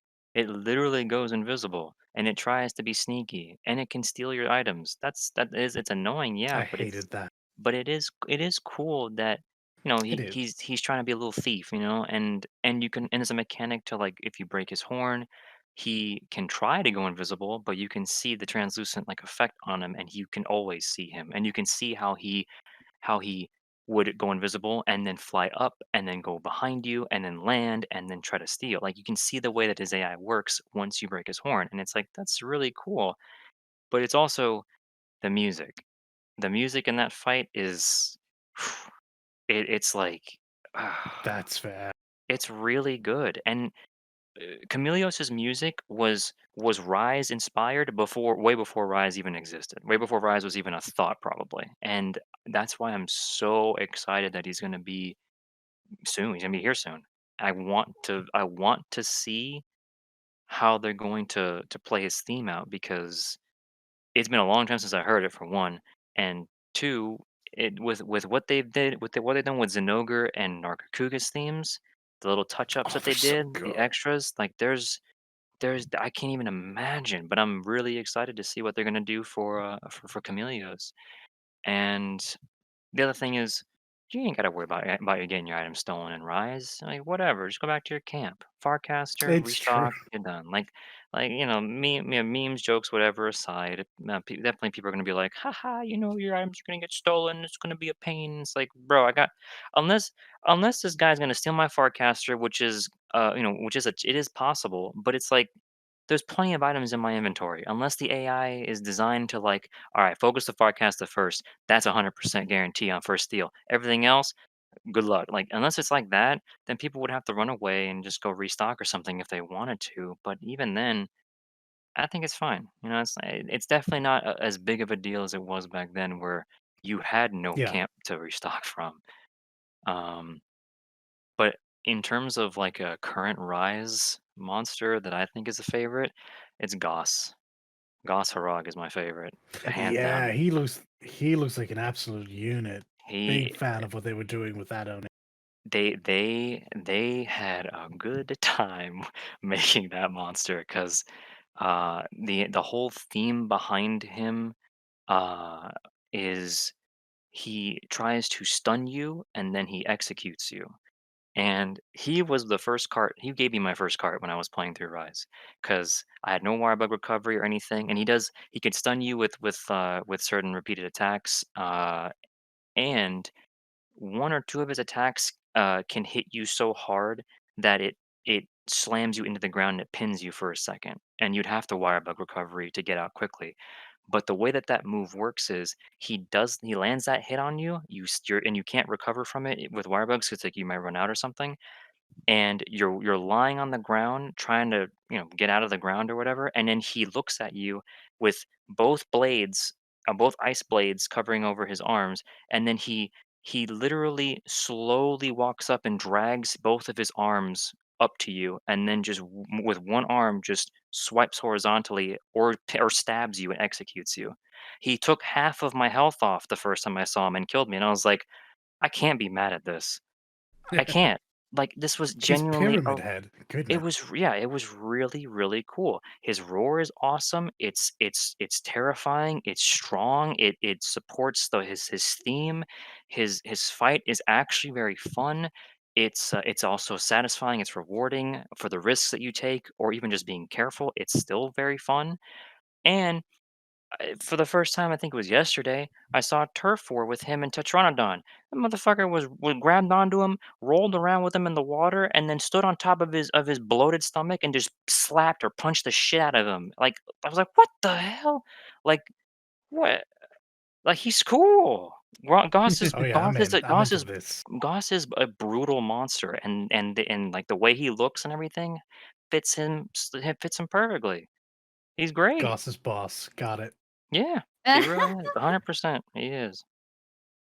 I gotta Okay, admit, well, I was just gonna pose this question just to Sly and Lavren, but I'm gonna rope every motherfucker in this call in now.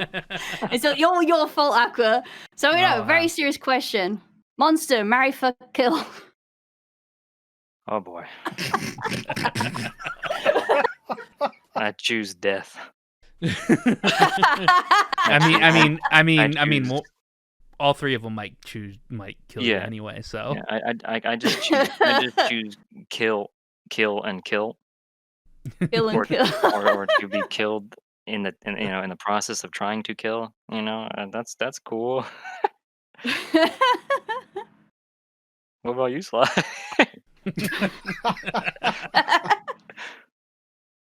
He's thinking. He's thinking. He's gone. He ran away. He's trying to figure out who the cook is. I choose murder every time. Oh. I'm staring at you, Aqua. Well, I mean, I'm gonna go do the same thing. It's gonna be murder, murder, and murder.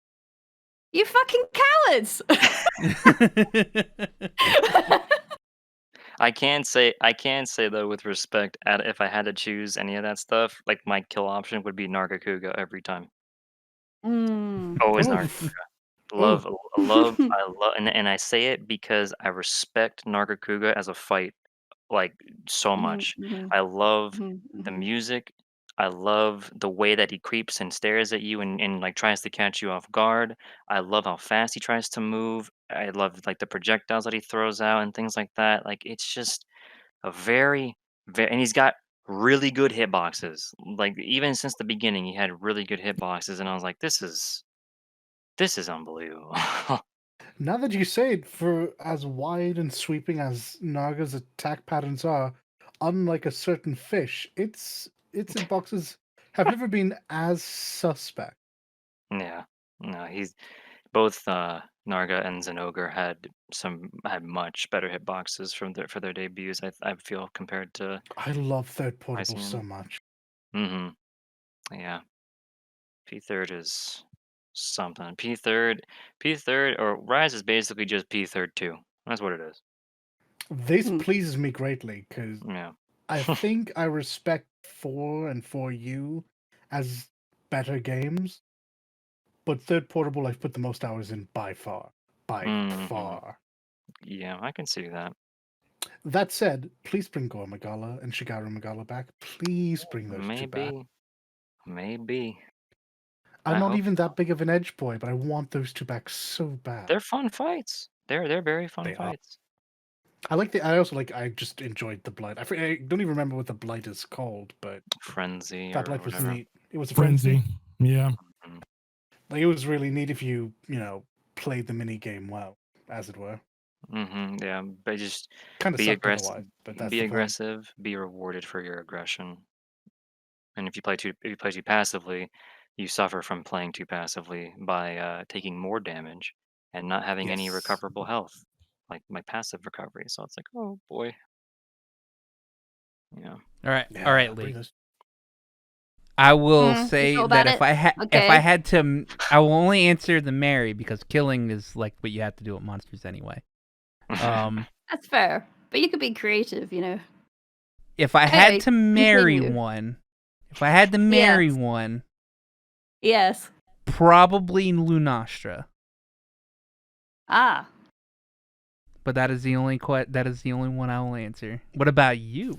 I hate World Nostra so much. I removed her from my brain. Only Freedom Unite Luna exists By in the my way, in my you're all head. very silly. The correct answers are fuck humans, marry with variants, kill monsters. No. I said monsters I'll marry the specifically, handler. so that is also a coward answer. But hear me out. Hear me out. Aren't really the human type creatures the real monsters? Oh, get out of here. What about you, Leek? Leek? Monster here, What about you, Leek? Yeah, I actually thought about this shit. If I'm memeing, I'm going all the way. I respect it. Oh, yes, marry. Now, actually, the easy answer would be, of course, Rathalos or Rathian, you know. They're very dedicated to each other. We're like, oh, maybe, yeah. But that's easy. No, that's too easy. You know, no, after I thought it best to perhaps choose a monster, you know, that could complement my bad habits, you know, being that I lack sleep very often. So, you know, I'm a night owl. And I got, of course, you know, Malefestio. He's a night owl too. Yeah, he's also really pretty. And, you know, he has that Can also put makes you to you sleep. Exactly. See? Good marriage material. I'm taking notes. Oh my god. Yeah, so fuck. Okay. So this one was easy because I like pretty things and colours and shit. So was it Foro Kururu from Frontier G Genuine, I think it was. Very pretty bird wyverian. I'll be honest. He's just very, very colourful. And he lives in a field of flowers. He can give you all the flowers and shit. That's great. It's lovely. But if you're gonna go for a pretty boy, you go for Mizutune. Prettiest boy. Comes when you beat him, you even get like a marriage. That's not the word. A wedding dress. Dollar. You had your answer set, mate. It's too late. Okay, no, I got. Okay, no, it's too late now. You want me to be creative? I got a creative one for you. All right. Okay. If I had to choose, probably to marry, it would probably be probably Goldwrath. Goldwrath. I like Goldwrath's like just color scheme in general, and she looks really nice and in Iceborne or whatever. They did a really good job. High res textures. So I mean, you know, whatever. Scales are nice. The fuck one is a very easy one. Black Diablos because they are horny. So. Well, this is true. This is true.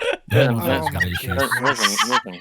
Alright, kill. Okay, kill. Kill was super freaking easy to me because I hate them. I hate them so much. Even though technically, this is the most phallic thing I've ever seen in a game. Yes. You haven't seen Mara yet, then? Giganox and freaking Kezu, I fucking hate them so much. Okay, They're like wiggly freaking. Oh no, I hate them so much. Giganox should come back. I like and one of them lays eggs. Ugh. We got the freaking Giganox does lay a lot of eggs. Yeah. No, they lay eggs or poison bombs. No, they can go away from the whole entire series. I like almost threw my controller when I first saw like 3DS. I was like, oh no, I don't care much for Kazu. I'd like to see Giganox come back. The only monster I've ever looked at and said, yeah, I'd like it if you never came back again was like Najarala. I've never cared for that thing. Yeah, Najarala was like, oh, yeah, pretty cool. All right. Yeah, you're a giant scaly snake. It's like a scaly snake. Yeah. I think it's meant to be a play on like Quetzalcoatl, but it's not feathery. It's super scaly and stuff. I didn't take.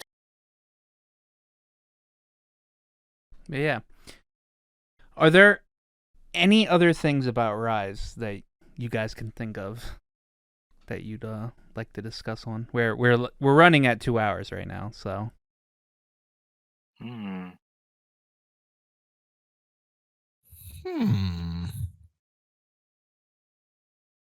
Honestly, I feel like I've said all the things I would have wanted to, at least off the top of my head. Yeah, same. I feel like we covered all the bases. It is a very fun game.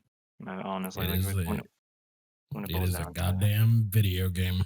It is a very good Correct. game.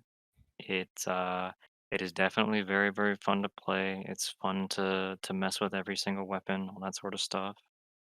Um, I'm excited for just more of the free content or whatever, the updates.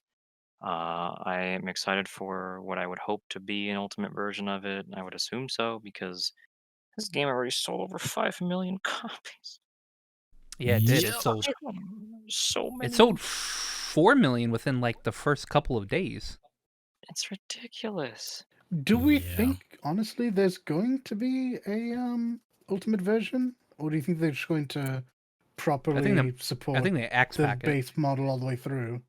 I think they X pack it. No, yeah, I think there might Yeah, I honestly agree. be.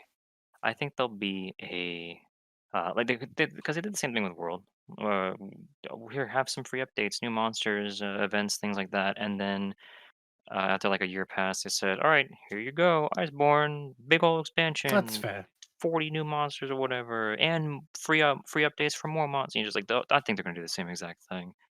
Whether or not it's going to be, here's the real question: is an ultimate version of Rise going to give you a map, no maps, or more than one map?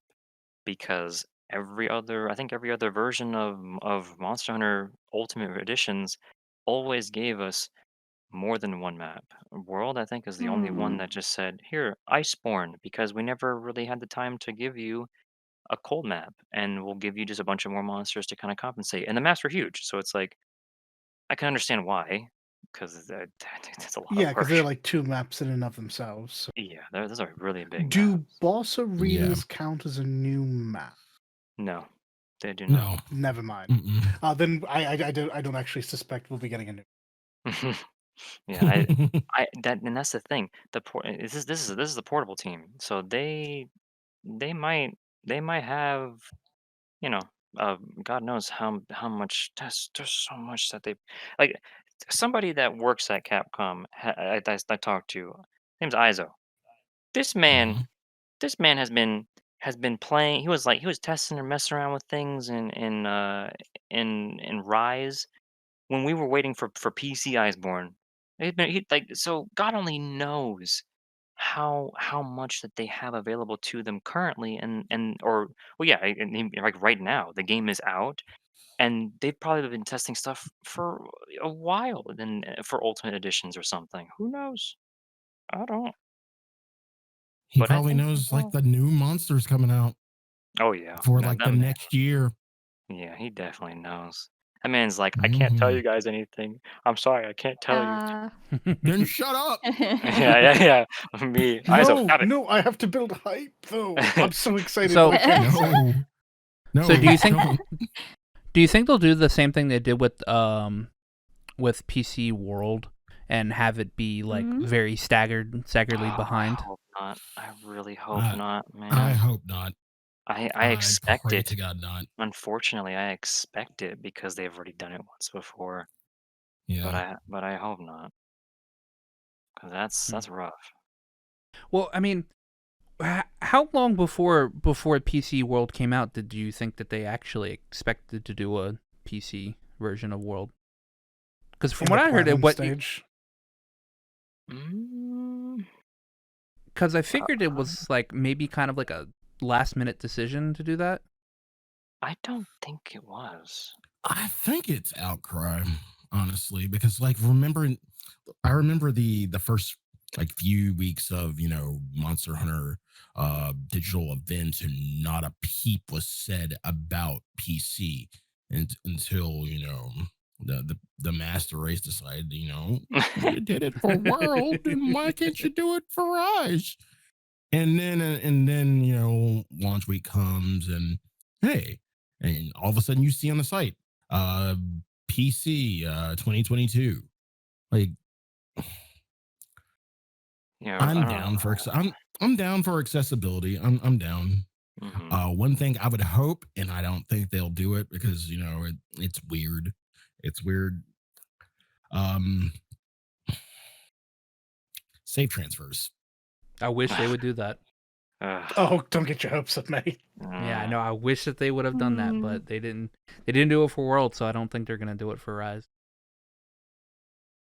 I don't know. I mean, so I always figured that there was going to be a PC version of Rise, even before Rise came out, because they announced, I think it was like the month before Rise came out, that it only had a 9-month exclusivity with the Switch. So as soon as I heard that, I was like, there's going to be a PC version. Either that or there's going to be another console version. There was a brief moment where I just like my brain didn't do the thinking thing very well, which made me think, oh no, the Switch 2 is going to be its own proprietary hardware. I hate this. God, yeah. Well, you wouldn't need exclusivity then. Never mind. This is fine. Yeah. But the fear was real. It's like, I'm going to have to get on Switch. I'd rather play it on anything else. I'm too old. My eyes are too jank. My hands don't want to work on Switch anymore. Yeah, I think for me personally, when it comes to like the Switch and Rise as a game and all that, and I think that I definitely don't really have any problem playing this on my Switch and also occasionally going back on PC, going back on Switch. I don't have a problem with it. Like with when it came to World, oh, Load times no. are horrible. The load time, yeah, the load times were awful. The frame rate was not consistently 30. And I couldn't stand it. I really couldn't stand it. And yeah, I know I could have. I used like an external hard drive or external SSD for some of my games for my PS4, so I did put it on there, and I was like, okay, it's not that bad. It's nice. And then but I still had to deal with the frame rate, the frame rate that wasn't ever Yeah. 60, and I was like, yeah, There were certain parts of the map it really stood out. yeah. And on top of that, for me personally, this is a personal thing. I don't want to fucking pay for PS Plus to play one game. Yeah, I Like, I'm agree not with gonna that. do that. And I do have like I'd play Bloodborne online or something, play with somebody or whatever, or at the time Ghost of Tsushima didn't come out, and we didn't even know anything about there being a co-op version or a co-op mode in that game either. God, I But I love would have Legend. I would love to play that, and I never got the chance to because I was like, I don't want to start up my PS4. I don't want to do that. PS5, sure, I'll go and play it on PS5 because it runs at 60 FPS and it looked great. But I don't have a PS5 yet, so I guess my PS4 is gonna collect dust. Maybe I'll play a game. It's like like a certain game uh, on there that might be a PS4 exclusive. Like for example, I played Cold Steel 4. I played that when it came out. I played My that. man. Yeah, I played that when it came out on PS4. I was like, "Bro, I'm not waiting for." I was asking my friends. I was like, "Hey, is there anything I should be worrying about when it comes to going from 3 to 4 with like save data stuff?" They said no, and I said, "Fuck waiting for PC. I wonder what happens with this fucking story right now. I'm losing my mind." So I'm in the same boat, but I don't wait for the English versions to come out. I have JP imported collector's editions for Trails. So And I have a friend that does that's the same thing. That's the same way too. But yeah, like yeah, that's the thing for the whole Rise situation and like playing it on Switch. It's fine. I don't mind having another game on my Switch to play. Like I like having a bigger library for that for my Switch because I don't really do too much with my Switch. I have GU on it. I played hold on, I can just grab it. I have GU on this. I have Rise, of course. I have Star Ocean, which I want to play at some point. which one? There's I think there's only one, isn't there? First departure on the What's Switch. okay? It's okay. There's Smash Ultimate. I got Crystal Chronicles. I got Mario Kart. I have both Xenoblade games that I played. Like there's a couple of good Wait, things in I here. thought you said you didn't have anything on this. That's not my PS4 has like 40 fucking games. Like there's way too much on my PS4. I'm like I don't want to no. But they're mostly single player, and that's the thing. With World, that was like the only main game that I could enjoy playing multiplayer. And with my Switch, I got Smash Bros. I had GU, I had Mario Kart, I have Rise now. There was what is it? There's the technically I have the what is it, the virtual Nintendo stuff, the SNES and NES games. You can Yeah, play those with a friend too, and that's fucking free. Like that, yeah, there's a billion games in there that's free, and that's sick. But like I like I definitely don't get as much use out of my Switch compared to my other just all of my other devices. Now it's getting more love because I put more time in the GU to do the things I wanted to do, and also I bought those extra games, and I have Rise now. And also the frame rate, while it may be a little inconsistent, 30 on for Rise, it ain't almost constantly inconsistently 30 because that was my experience with the PS4 version for World. And when I played it on it's just a combination of I don't want to pay $15 a friggin' month or 10 whatever a month to play one game when I can pay $3 a year because I'm part of a family plan. Like and to yeah. play more than one. And I can also still have fun playing the PC version of Rise if I wanted to. And also I can't take my gen engine out with me like I can with my Switch. Your jet engine. Yeah, this is the jet engine. This is my space heater. That is what a PS4 is. Yeah. Yeah. So Oh, God, it stressed so much playing World. It was good. It did its job, but it was angry about it. yeah. well, I mean, if that's all you got to talk about Rise, I think we can. Good game. Good game. Good Great game. Wrapping up now. Buy this Great buy game. this game. But I don't have a Switch. I don't care. Buy it anyway. I'll buy it for you. Sure, whatever. Not really. I'm not made of money. I wasn't going to then, okay. You guys might make me cave. I don't know. Look, Good. think about it this way. You have a year of a wait. No, think about it this way. Imagine having to wait for the English version of Cold Steel 4. Oh. Oh, don't do that. Don't do it. Don't do it to yourself. Look, Slide's waiting for the geo translations for 2. Yeah. I know for Azure. Yeah. Because I need to play Azure. He needs to. He's still waiting. So yeah, no, Rise is good. It's a great game.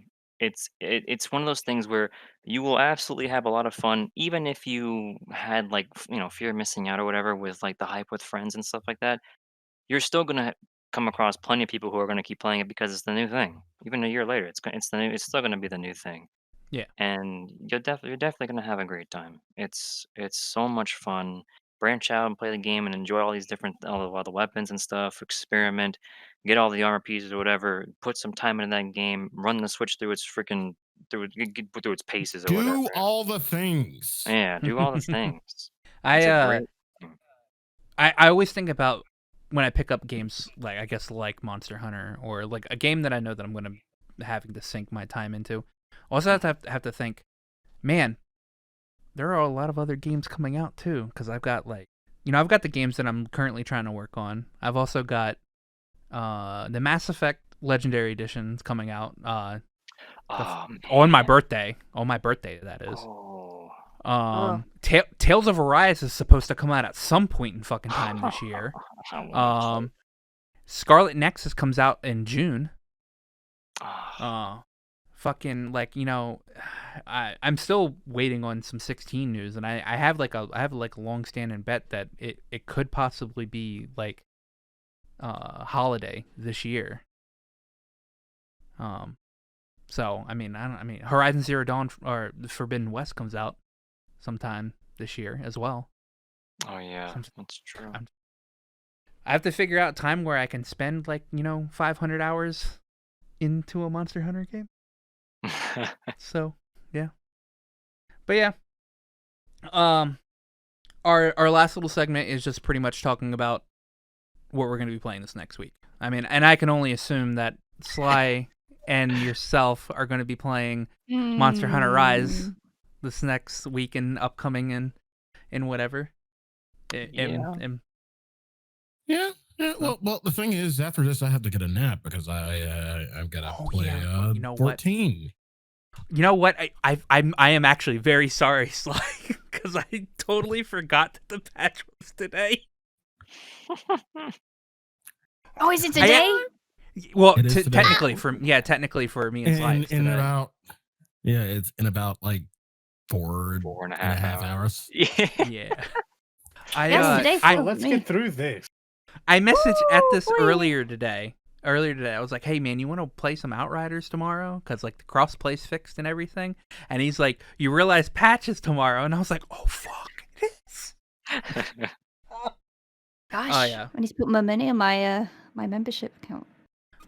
Okay. Well, so you guys are going to play Rise. I think they're even going live with the patch reading right now.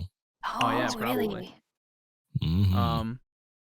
So both of you are probably going to play 14 because I know both of you play 14, right?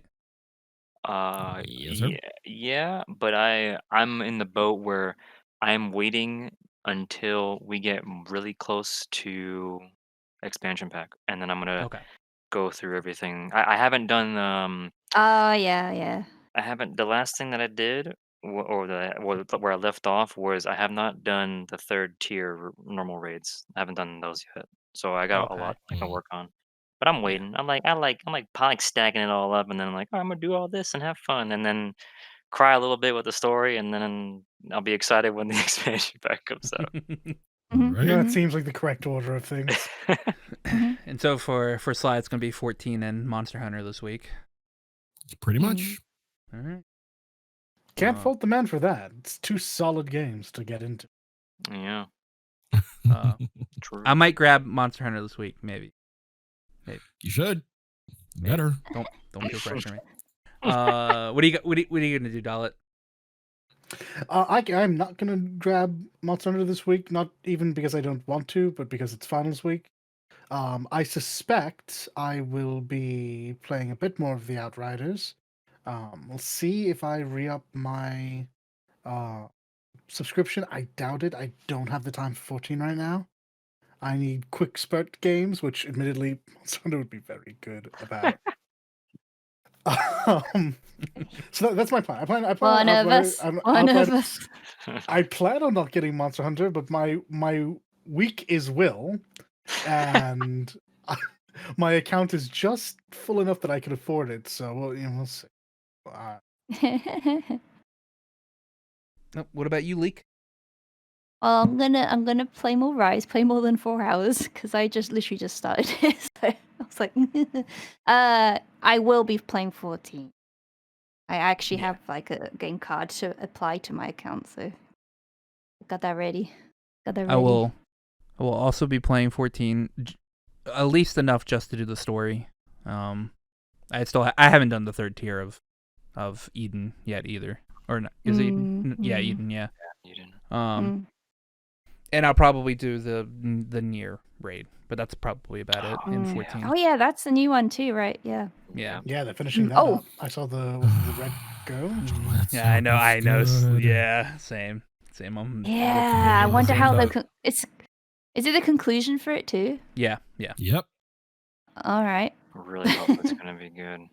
But also, I was told that if you haven't even played like not Nier Automata, but was it Replicant, the new one, the remake or whatever, it's coming out soon? Yeah. People are saying that there are some spoilers, like just be careful kind of thing, and I'm like, oh good. Really? I haven't played Replicant. I want to play it. So I'm just kind of like trying to avoid as much as I can. Understandable. Oh no. Well, that comes out in is it next week? Just over a week, 10 days. Yeah. Soon. Gosh. There's too much, man. Seriously. Oh yeah. Too much. I gotta beat up that fish too. That's my other goal. Yeah, you gotta beat up the fish Yeah, too. Yeah, you do. A fish is gonna die. And I'll think about picking up Monster Hunter. So there you go. Yeah. Well, thank you. So thanks for joining us, guys. Thank you guys. Yeah. Thank you for having us. Thank you for having No us. problem. That was a lot of fun. Thank you very much. I know you guys have been wanting to talk about Monster Hunter on like somewhere, and I know Happy hasn't been doing a talk about games, so you haven't been able to do it. Yeah, well, we talk about it every day when we play it. So Yeah.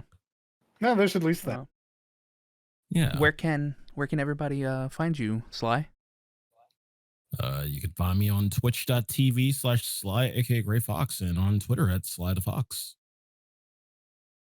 What about you, Lavren? Twitch.tv/Lavren, and my Twitter handle is Lavren2009 because someone took my name. No. But And I highly suggest you follow both of them. Sly's great, and I enjoy the city pop on the weekend. And Me Lav, too. who I've just met. I'm going to be going for like all of my studying. Oh yeah, every Nice. Saturday's WSLY. Oh, it's Yep. so good. It's so good. It is. I'm happy Leak showed me.